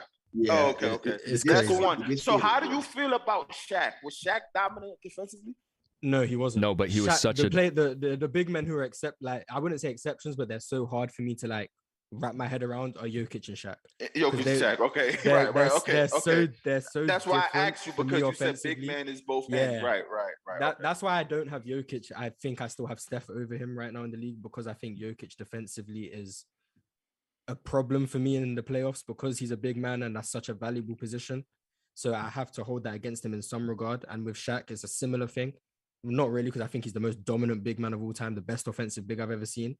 So I have him held in high regard, but him and Jokic are like kind of, I'd say. So why don't you have Embiid over Jokic? It's crazy, by the way. Because for me, Jokic and Shaq are literally exceptions to the rule. I don't know how. No, so you think Jokic is better offensively than Embiid to be better? I think Jokic is the second best offensive big man of all time. That's how highly I think. Because of his passing, right? His passing, his scoring. I mean, you guys don't see offensive rebounding as offense, but that's neither here nor there. I think Jokic on offense, other than Shaq, is the best offensive big man of all time.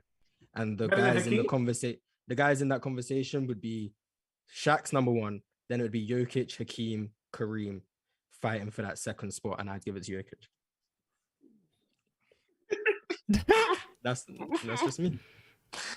We've had our Embiid and Jokic conversations. So. But I do understand the Embiid defense argument. I just don't think Embiid's defense is that great for it. Hakeem can't be number 2 for you, Mars? He can be. I said it's in the conversation. I think Kareem, Hakeem, and Jokic are in that debate.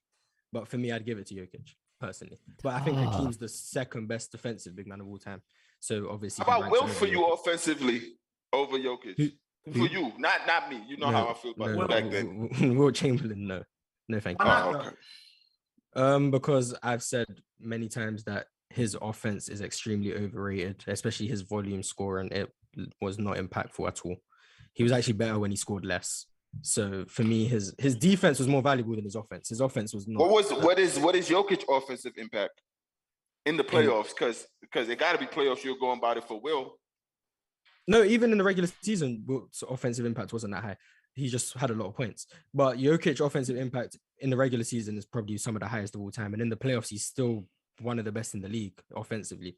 The issue I have with Jokic, again, is... But it doesn't really equate to winning, though, in the playoffs. Jokic just doesn't. I mean, he's been to the conference finals, and then he went... Then he got swept the next year because Jamal Murray was out. And then this year, he's had nobody, and then he lost to Golden State. So I can't say it doesn't equate to success when the only time he's been healthy, he's made the conference finals. Well, the only time his team's been healthy, he made the conference finals when Jokic was that level of player. So I can't say it doesn't equate to winning when I haven't been able to see. How long has he been that level of player that he's at now? The level he's at now, 4 years. 4 years. The level he's at now, I'd say since 2020, but I think he's been all-star level since 2019. But 2019, I think they lost to the Blazers in round 2. CJ McCollum was going wild. Do you think he's had a better playoff success than Embiid? Embiid's gone second round every time, right? He's never made it out. He's never gone to the conference finals. He has. When did he go conference finals? He never. No. Yeah, he lost. So Jokic has been to the conference finals, so he gets that edge for me. I think he's also just performed better generally in the playoffs than Embiid. I think Embiid's had injury problems, which kind of hinders him, but I can't just say, oh, if he was healthy when he wasn't. So I think Jokic is, I'd say, I don't think it's really close in who's a better playoff performer, personally. And we didn't bring up Kareem, but that's for another day. I said Kareem. Yeah. Oh, you did? Oh, okay. Yeah, I said Kareem. I said Kareem. Kareem, Hakeem, Yeah, Kareem and Jokic were in that conversation. Luka has scored a combined 81 points in his first 2 career Game 7s, the most in NBA playoff history. Fire. Dylan Brooks on the Warriors. They know we're going to come every single year. We're young and they're getting old. I don't want to hear him saying that. Of all people on the Grizzlies. I saw this a long time ago. The fact that we haven't been on the show in a while, some of these stuff like Dylan Brooks saying that, all right, cool, Brooks, you got it. He sold that whole series as well. So I don't know why he's the one talking. If it's Ja, then I'm like, okay. But I don't want to hear Ja talking either. He's been annoying recently. He thinks he's MJ. He's trying to take everything personal. I don't like the way Ja's moving. He needs to. I think he's buying into his hype a bit too much. The Mavericks were fined $100,000 for bench decorum versus Warriors, and now their postseason fines are at $175,000. Good. Bench decorum, what's that? Yeah, I was gonna say, what they do, like get off the step onto the court. This is I think that's what they've been doing. This is from the NBA Communications Twitter. Let's see. Dallas Mavericks organization has been fined $100,000 for continuing to violate league rules regarding team bench decorum. It's been announced today by Byron Spruill, President, League Operations. The amount of Dallas's fine also reflects prior infractions of team bench decorum rules in the 2022 NBA playoffs. On multiple occasions, several players and a member of the coaching staff stood for an extended period in the Mavericks team bench area, stood away from the team bench, and were on or encroaching upon the playing court during game action in Dallas's 126-117 loss to the Golden State Warriors in Game 2 of the Western Conference Finals on May 20th at Chase Center. You remember, you see when Steph Curry passed, what's his name, the ball? Yeah, Theo Pinson, right? Yes, Theo Pinson. Off the court. Yeah. Yeah, that's tough. I get it, I guess. Game, though, so it's cool. I get it. I didn't know Can't stand the whole game like that. In your area for a certain. No, they're borderline on the court. Like guys will shoot. Guys will shoot and like they're falling back on like Dallas Mavericks players, and I guess it's injury risk or whatever the case may be. I don't know. Yeah. I get it. Daryl Morey says Doc Rivers will return as head coach of the 76ers next year. I know this is kind of old news, but we haven't been here to talk about it. So, do you guys care about Doc Rivers returning? Yeah, it means Philly won't win a chip. That's what it means. My thing is, who would you replace coach-wise that's available? D'Antoni.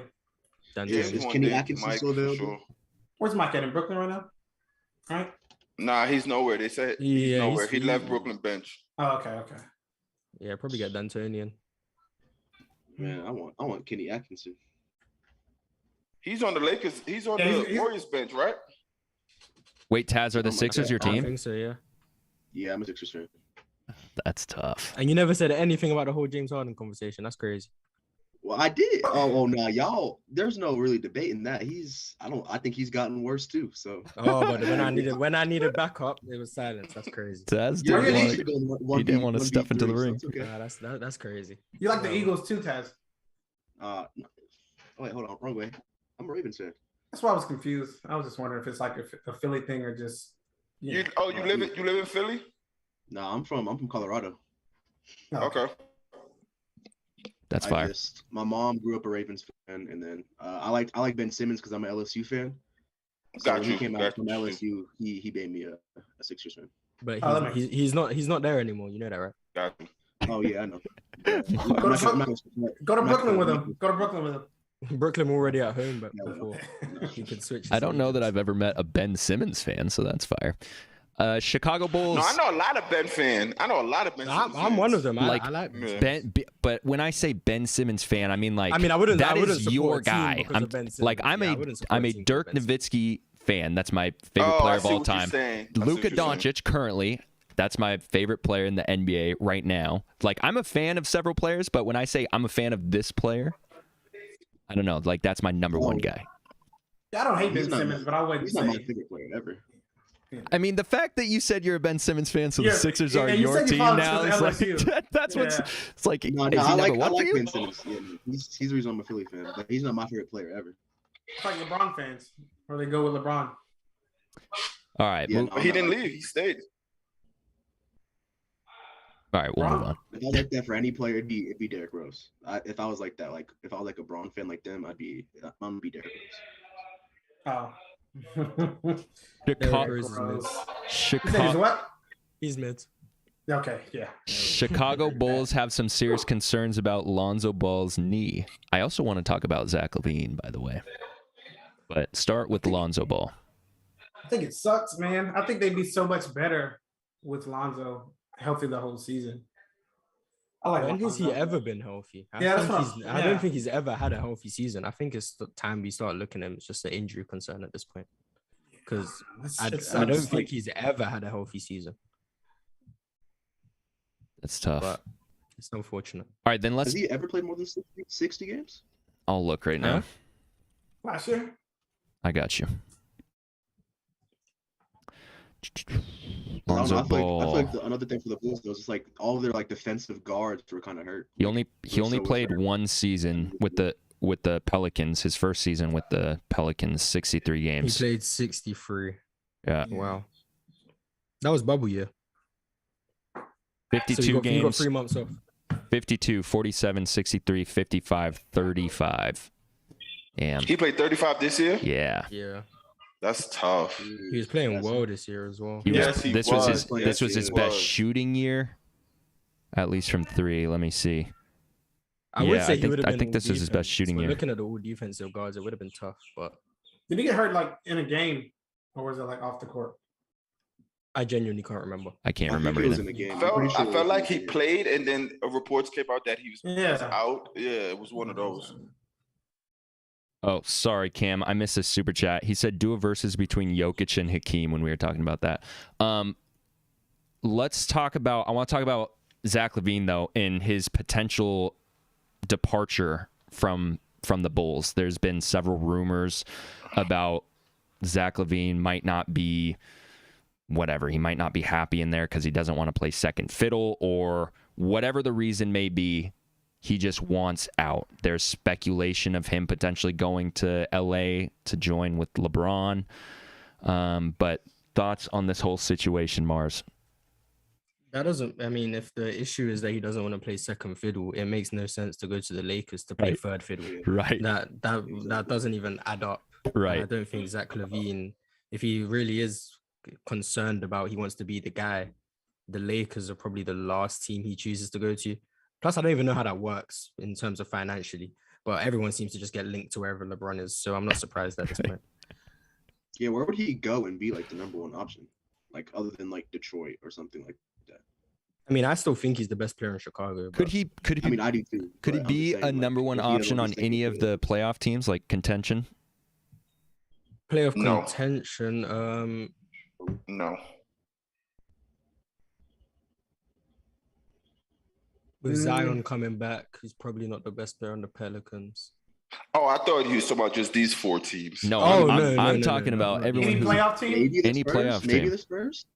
Oh, for the Spurs, I think. Well, Spurs. Yeah, he'd be the best. He'd be the best player. They're not. I don't know. But they're not like playoffs, though, right? Weren't they like? He'd be the best player in Charlotte. Orlando. We need to like bottom feeder teams. Would he be the best player in Cleveland? Yeah. Yeah, he could. Oh yeah, he could be the best player in Cleveland. But did he just? Darius Garland is tough though. Did he just not expect? Did he not expect DeRozan to?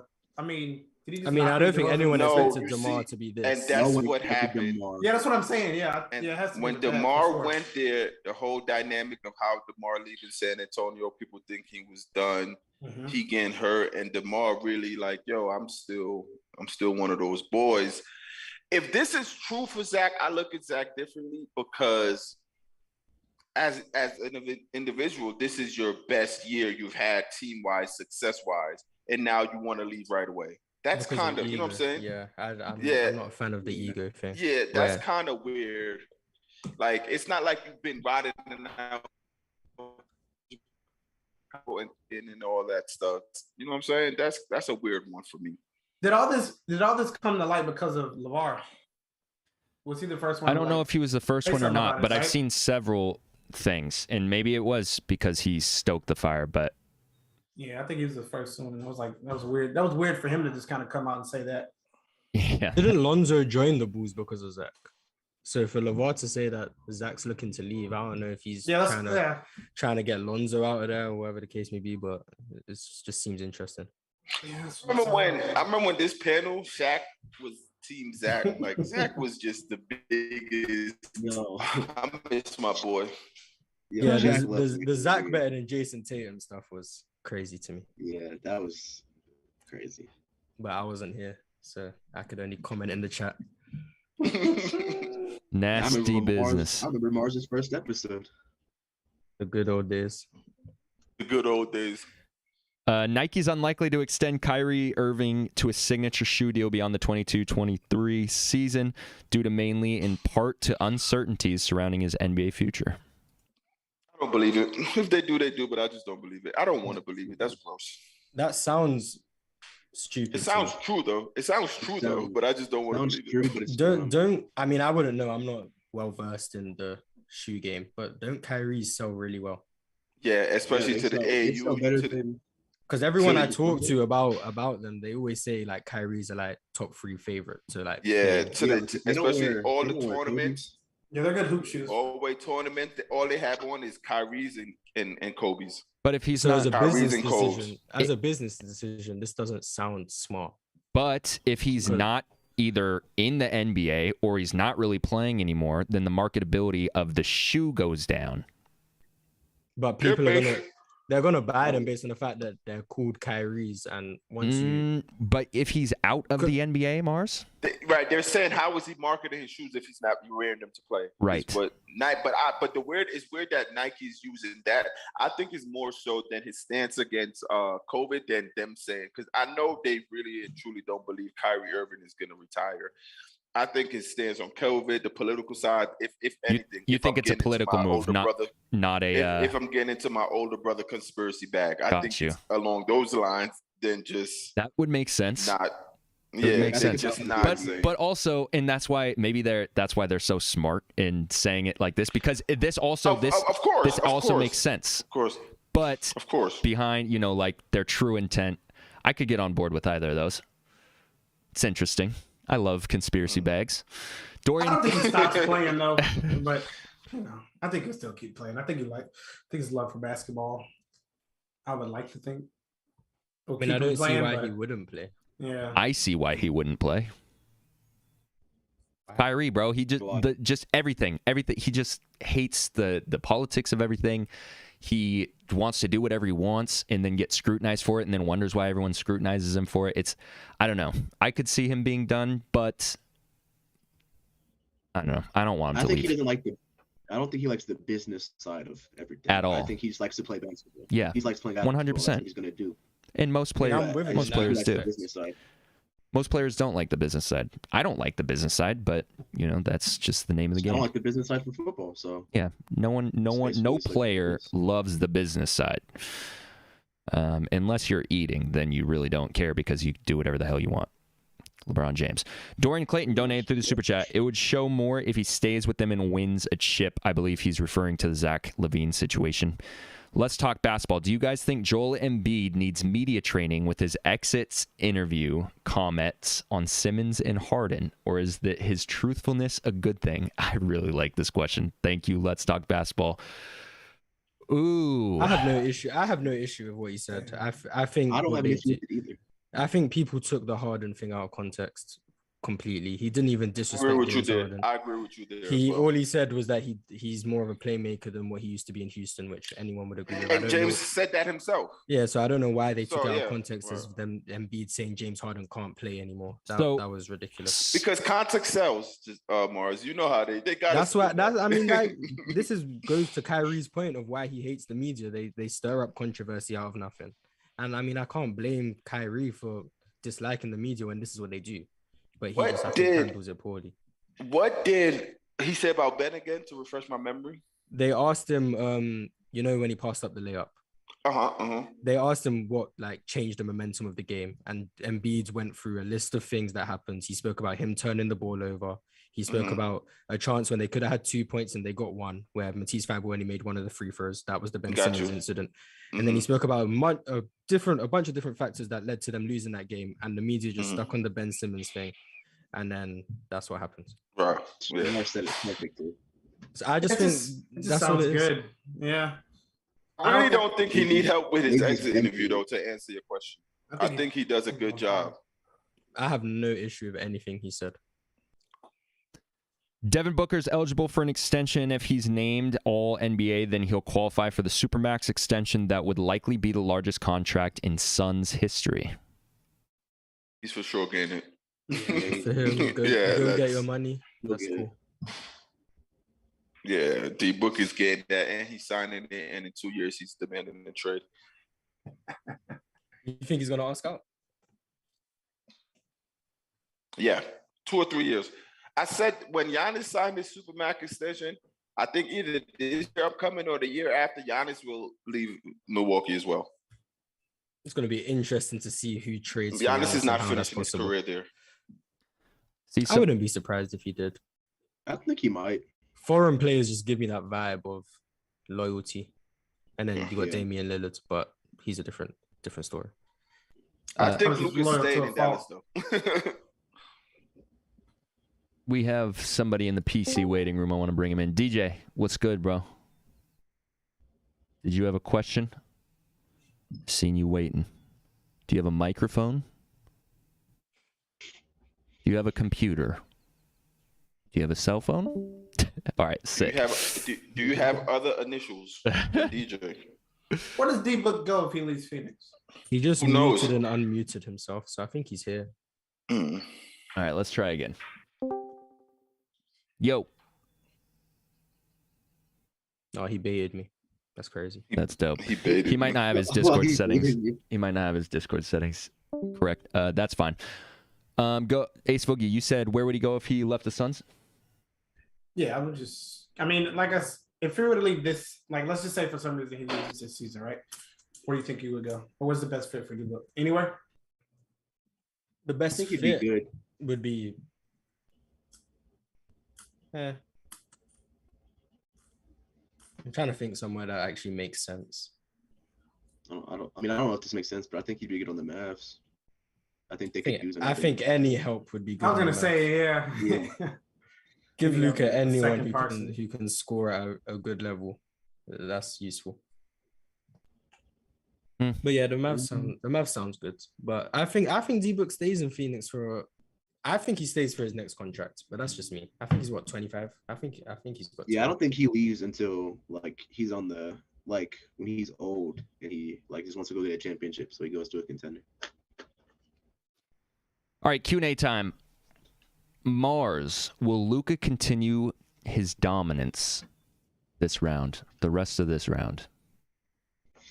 I mean, statistical dominance, sure. Dominance in terms of actually winning games and winning the series, no. So, however you view it. Ace? Yeah. I mean, I think Luka's just a matchup nightmare against anybody, really. So, he'll put up his numbers. Dell? Luka's Luka, man. I think he's still going to have his stamp on the game. 34, 7 and 9. Taz? Luka, basically is what Mar says. Luka statistically is going to do good, but they're not gonna really win. Unless they do win, then right. Yeah. If they win, then he's better than Steph Curry. Yeah, chill out. Hilarious. I don't know.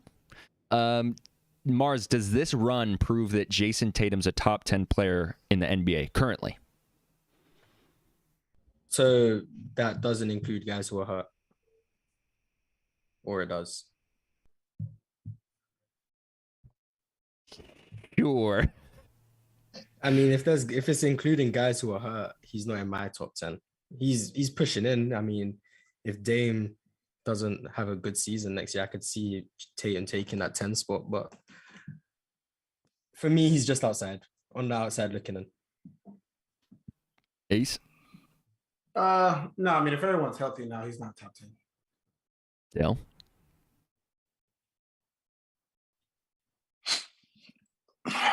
Man. It's tough. It is.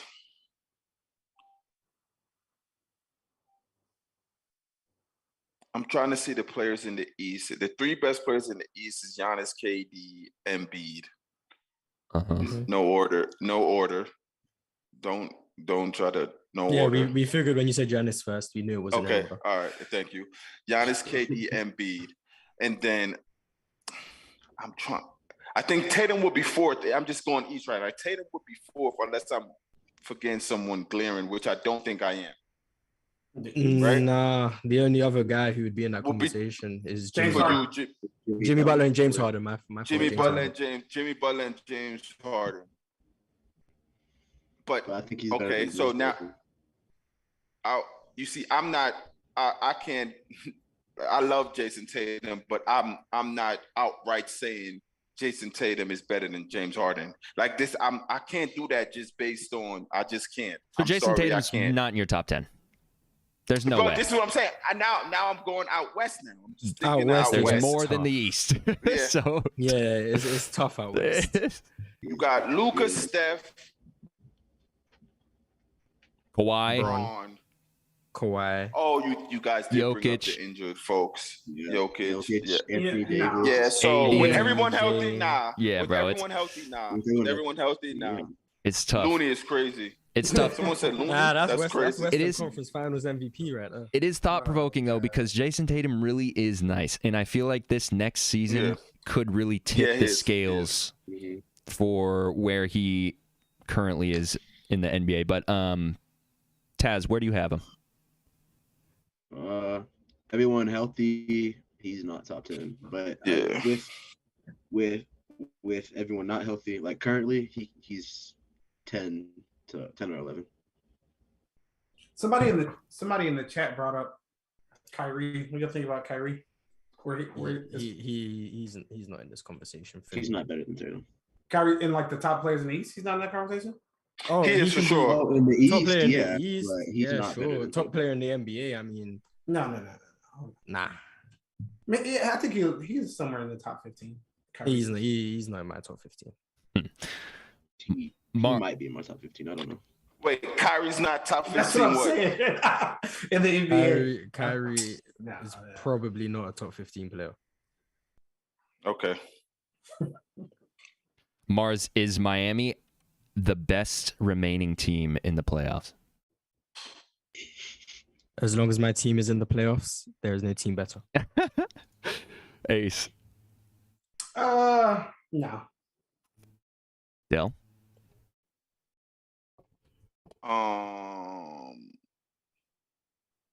No, not at all. Not at all. The Warriors is really them light skin dudes is really different, boy.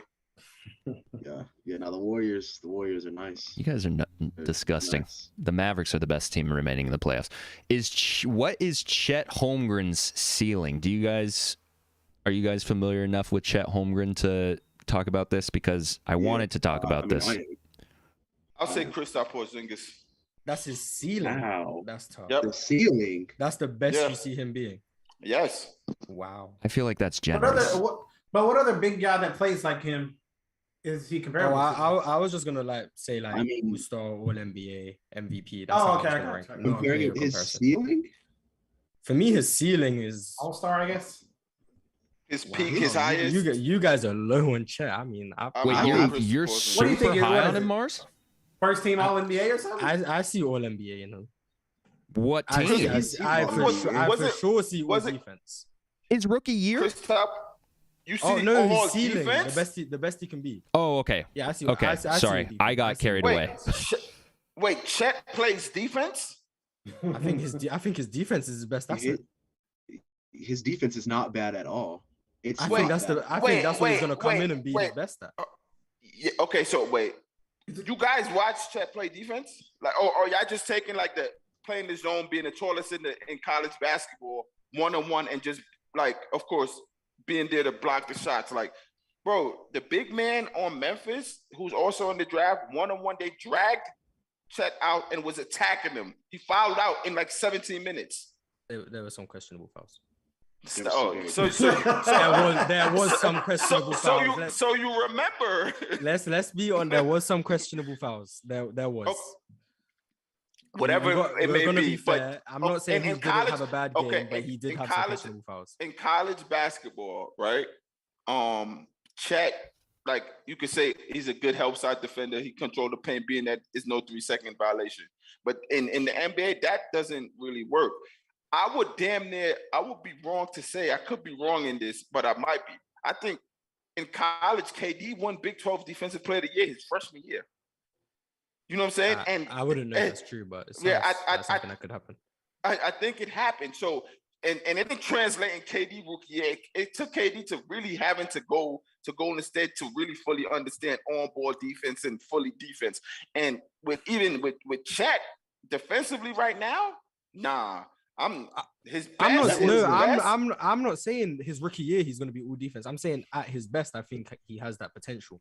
If we're going rookie year projections, I think he'll be. You said his defense will be. You said it will be his best that he's known for. I think his offensive versatility, to be honest, just shooting threes, putting the ball on the floor, et cetera, et cetera. That's why I would say like he's more comparable to with his size and length. He's more comparable, like lengthwise and ceiling wise. Not saying he's gonna be as good as him, but it's KD. Like not he's gonna be good at KD. I don't see KD. He's like the length and size of like KD, and he can handle the ball well. He's got the length and size. I don't see. I'm not saying he's gonna be. I'm not gonna say he's as good as KD. Like never. I don't think. No, I mean the physical profile of KD, I get, but play style, yeah. I don't see it. But I think his rim protection. I think he'll be a great defensive player. He was a DPOY finalist. He was a finalist in the college. Del, you are right. He did make a Big 12 all-defense team, Kevin Durant. Mm-hmm. Oh, he didn't win it, though. He made it? It just says Big 12 all-defense. Okay. I don't know. I'm pretty sure Chet this year was a finalist. I don't even know. I think Chet averaged like 4 blocks a game. I mean, I think his rim protection will translate like right away. I wouldn't be surprised if he averages close to 2 blocks in the league. The only issue I have is him matching up with his first year. Yeah, I think he can average 2 blocks a game. I mean, I don't think he'll be an elite defender, but I think he can average 2 blocks a game. I think the issue. I don't see a problem with that. Yeah, I think the issue he's going to have is matching up with other bigs, but I think they're going to use whoever drafts him, most likely Orlando. They have Wendell Carter there, so I think they're just going to use him similar to how the Cavs use Evan Mobley in that defensive mode, and I think he can do that quite well. I like him moving on the perimeter. I like him blocking shots. That's how I like him. It's crazy people would take his 2 blocks and say he plays defense, but they wouldn't take a guard with 2 steals and say they play defense. Like people really would do that. Yeah. Like I hate using that, but I just wanted to talk about him blocking shots. Not you. I'm just saying this is a general thing. Yeah, it's weird to me when people say like Steph plays defense, he led the league in steals. It's weird. Who do you think? Kristaps Porzingis, JD. That's where I'm going. Bro, I don't even think he gets to Kristaps Porzingis type. You think he'll be a bust? You think he's gonna be bad? I don't think he'll be a bust, but I think he's. If he goes number 1 and you don't think he'll be Kristaps Porzingis, you think he'll be a bust. If he goes number 1 and doesn't get to Kristaps Porzingis level, then for sure a bust. Like you can't go number 1 and not at least get to that. Kristaps Porzingis, what? Let me look this up. But Porzingis is what, 19 and 7? Give me a second. What, 20 and 8? That's not bad. You know what I'm saying? That's not bad. Not everybody's going to be legacy basketball players. Okay, yeah, but for a number, if you draft a number 1 pick, you want a franchise change. So he'll make one All-Star team. Normally though, Mars, not every number 1 pick flourish. You know what I'm saying? Like it's not. Like, you know what I'm saying? So could he be a Karl Anthony Towns? No, Cat's better than Porzingis. I'm saying Andrew Wiggins. Or I'm just naming all like number 1 picks. Not all of them like become the legacy type players. Some find the team and just learn to fit a role. You know what I'm saying? People were talking about Andrew. I just think he's going to fit a role. That's what you think. Andrew Wiggins is not a. It's no way they can say Andrew. That's how people are viewing him. I don't agree with it. He's not a bust at all, right? People don't draft number one for someone who will fit a role. That's of course, and I agree with that. I think more so that number one, if a number one drafted never fit the role that they drafted for, I look at more so the team concept of when he was drafted. Like if you had a number one pick last year and then the next year you still have a number one pick, it's like, all right, like you're acting someone younger, like young, and sometimes some number one picks might be older than or still younger than the one they draft. It's just a whole dynamic of Who was the last really like franchise changing number one pick? Number one, we got franchise that stayed. You got Anthony Davis. You got Cat. Like Cat was solid. Would we consider Anthony? Would you say Anthony Edwards has changed Timberwolves? I don't think Kyrie really changed Cleveland like that though. But Anthony Edwards. Yeah, LeBron. But when Bron got there, come on, man, don't do that. Nah, he helped. He helped. No, I'm saying he helped, but they don't get to the finals if Bron doesn't. Well, yeah, but if you draft a number one pick and he averages 27 in the finals and gets you guys your first ever ring, for me that's franchise changing. Here, let's start with 2003 LeBron. So LeBron, yes. Dwight Howard, sure. 2004 Orlando Magic, yes. Andrew Bogut, Milwaukee Bucks. No. Toronto Raptors, Andrea Bargnani. No. Portland Trailblazers, Greg Oden. No. That's unfortunate, but no. 2008. This injury, 2008 Chicago Bulls, Derrick Rose. Okay. I don't think he changed the franchise. Not because of their history, but he's not. He did his job. Right. He did his job. Yeah. Right. Yeah. He did his job. They don't regret the pick.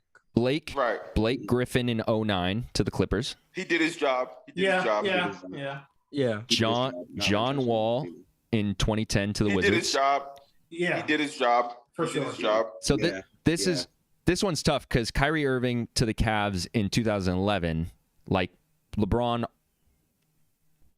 But I guess this goes back to Derrick Rose's Chicago one. It just feels it's because it's so much closer that it's like, again, not like franchise changing, but that was like, when did Bron come? Like what? But this is the thing, though.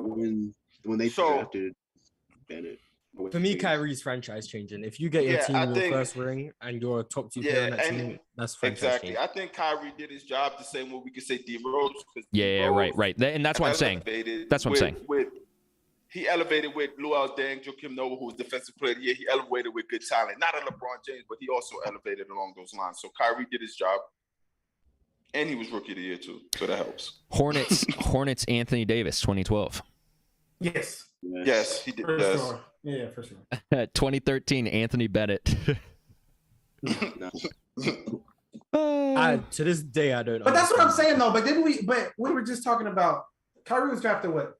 You said 2011? Yeah. Mm-hmm. Yeah. And 2 years later, they're picking number one again?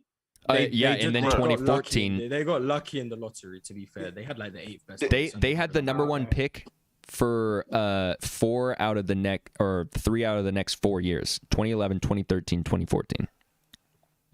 They weren't the worst team in the league in all of those. Yeah, they weren't the worst in the league. Kyrie, Anthony Bennett, Andrew Wiggins.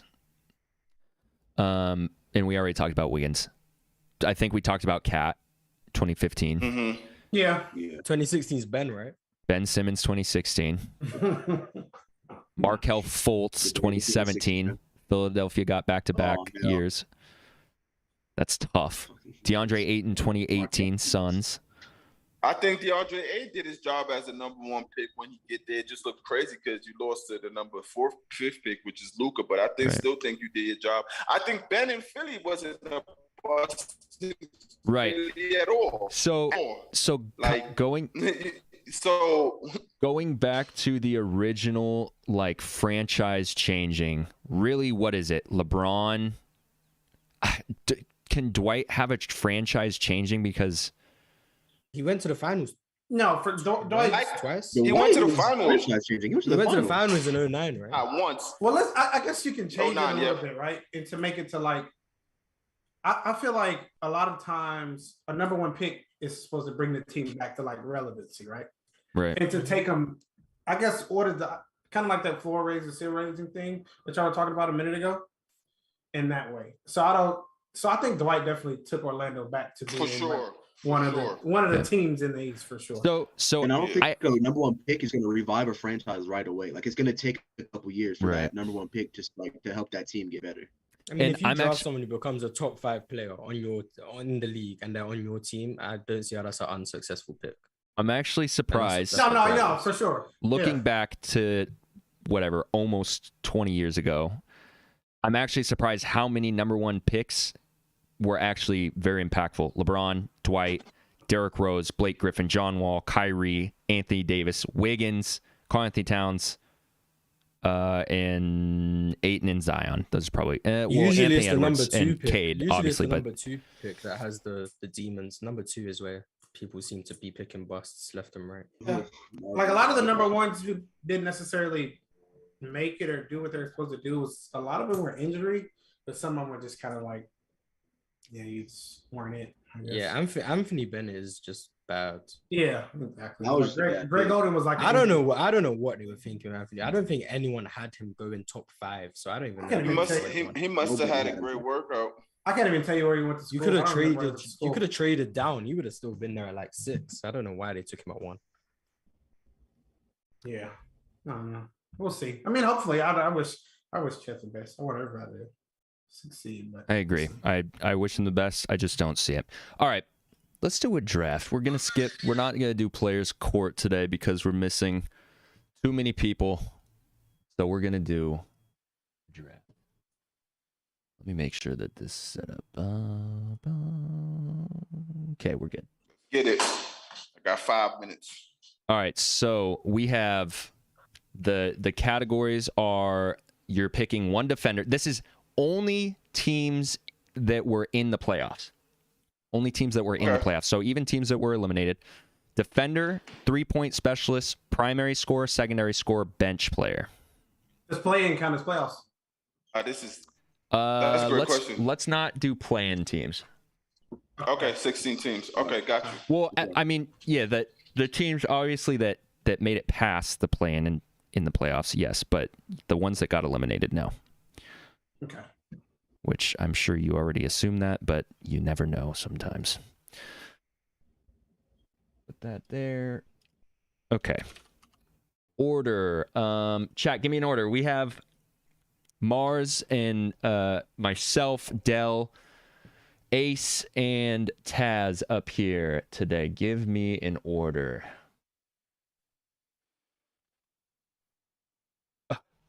God. What is going on over here?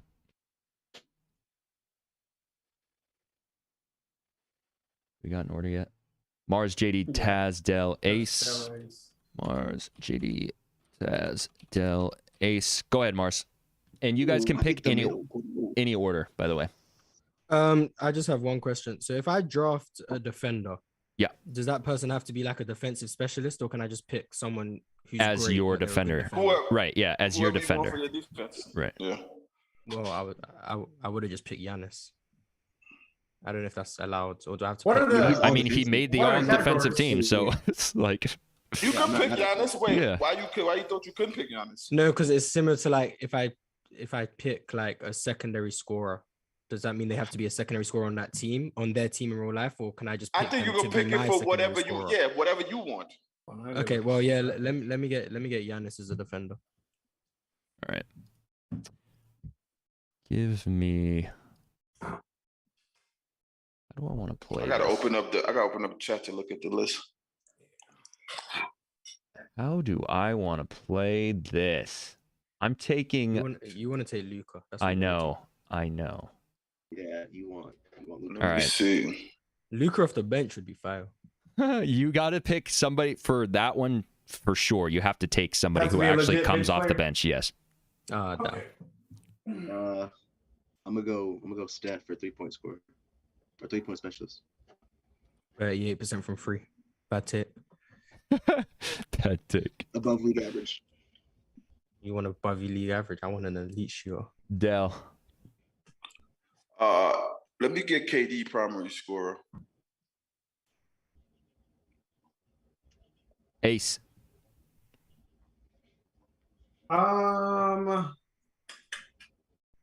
Let me do Clay for secondary score. And let me do Embiid for defender.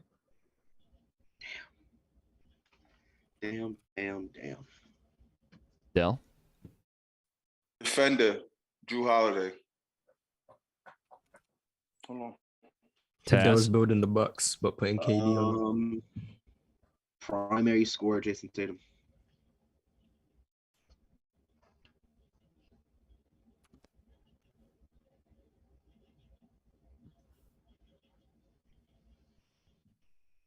Trying to think how I'm gonna build this team. Because that needs to be, yeah. So we're gonna go.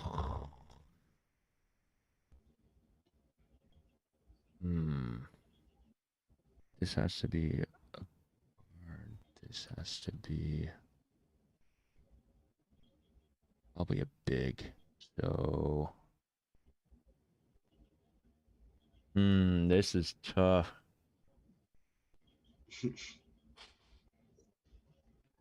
Suns, Grizz, Warriors, man. Jazz. Ooh, okay. I'm gonna go Cat as my secondary scorer.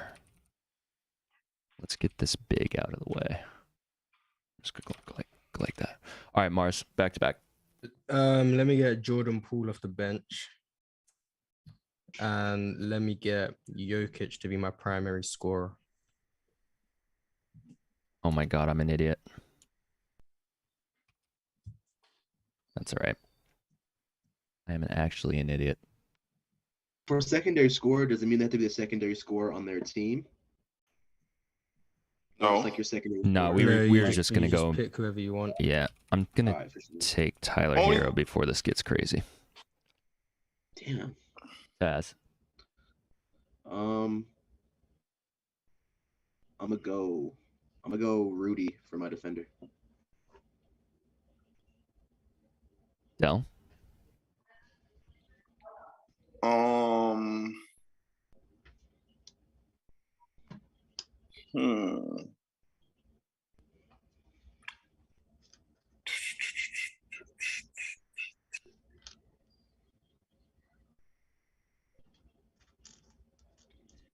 Yeah. Secondary score, give me Devin Booker. Damn. I had faith. I had faith he would fall again. Ace back to back. Primary, let me get Ja. And bench player, let me get Tyler Hero. He's gone. Yeah, I Who got is him. he? Okay. God.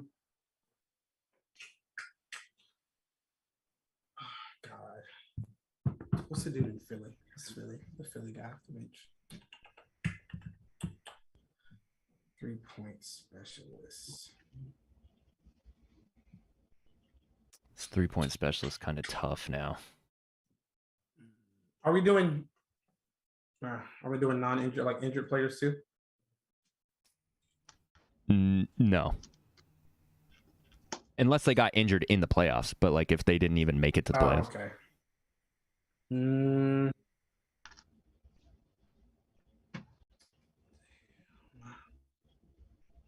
I feel like I only have one option here. 3 points, hella tough.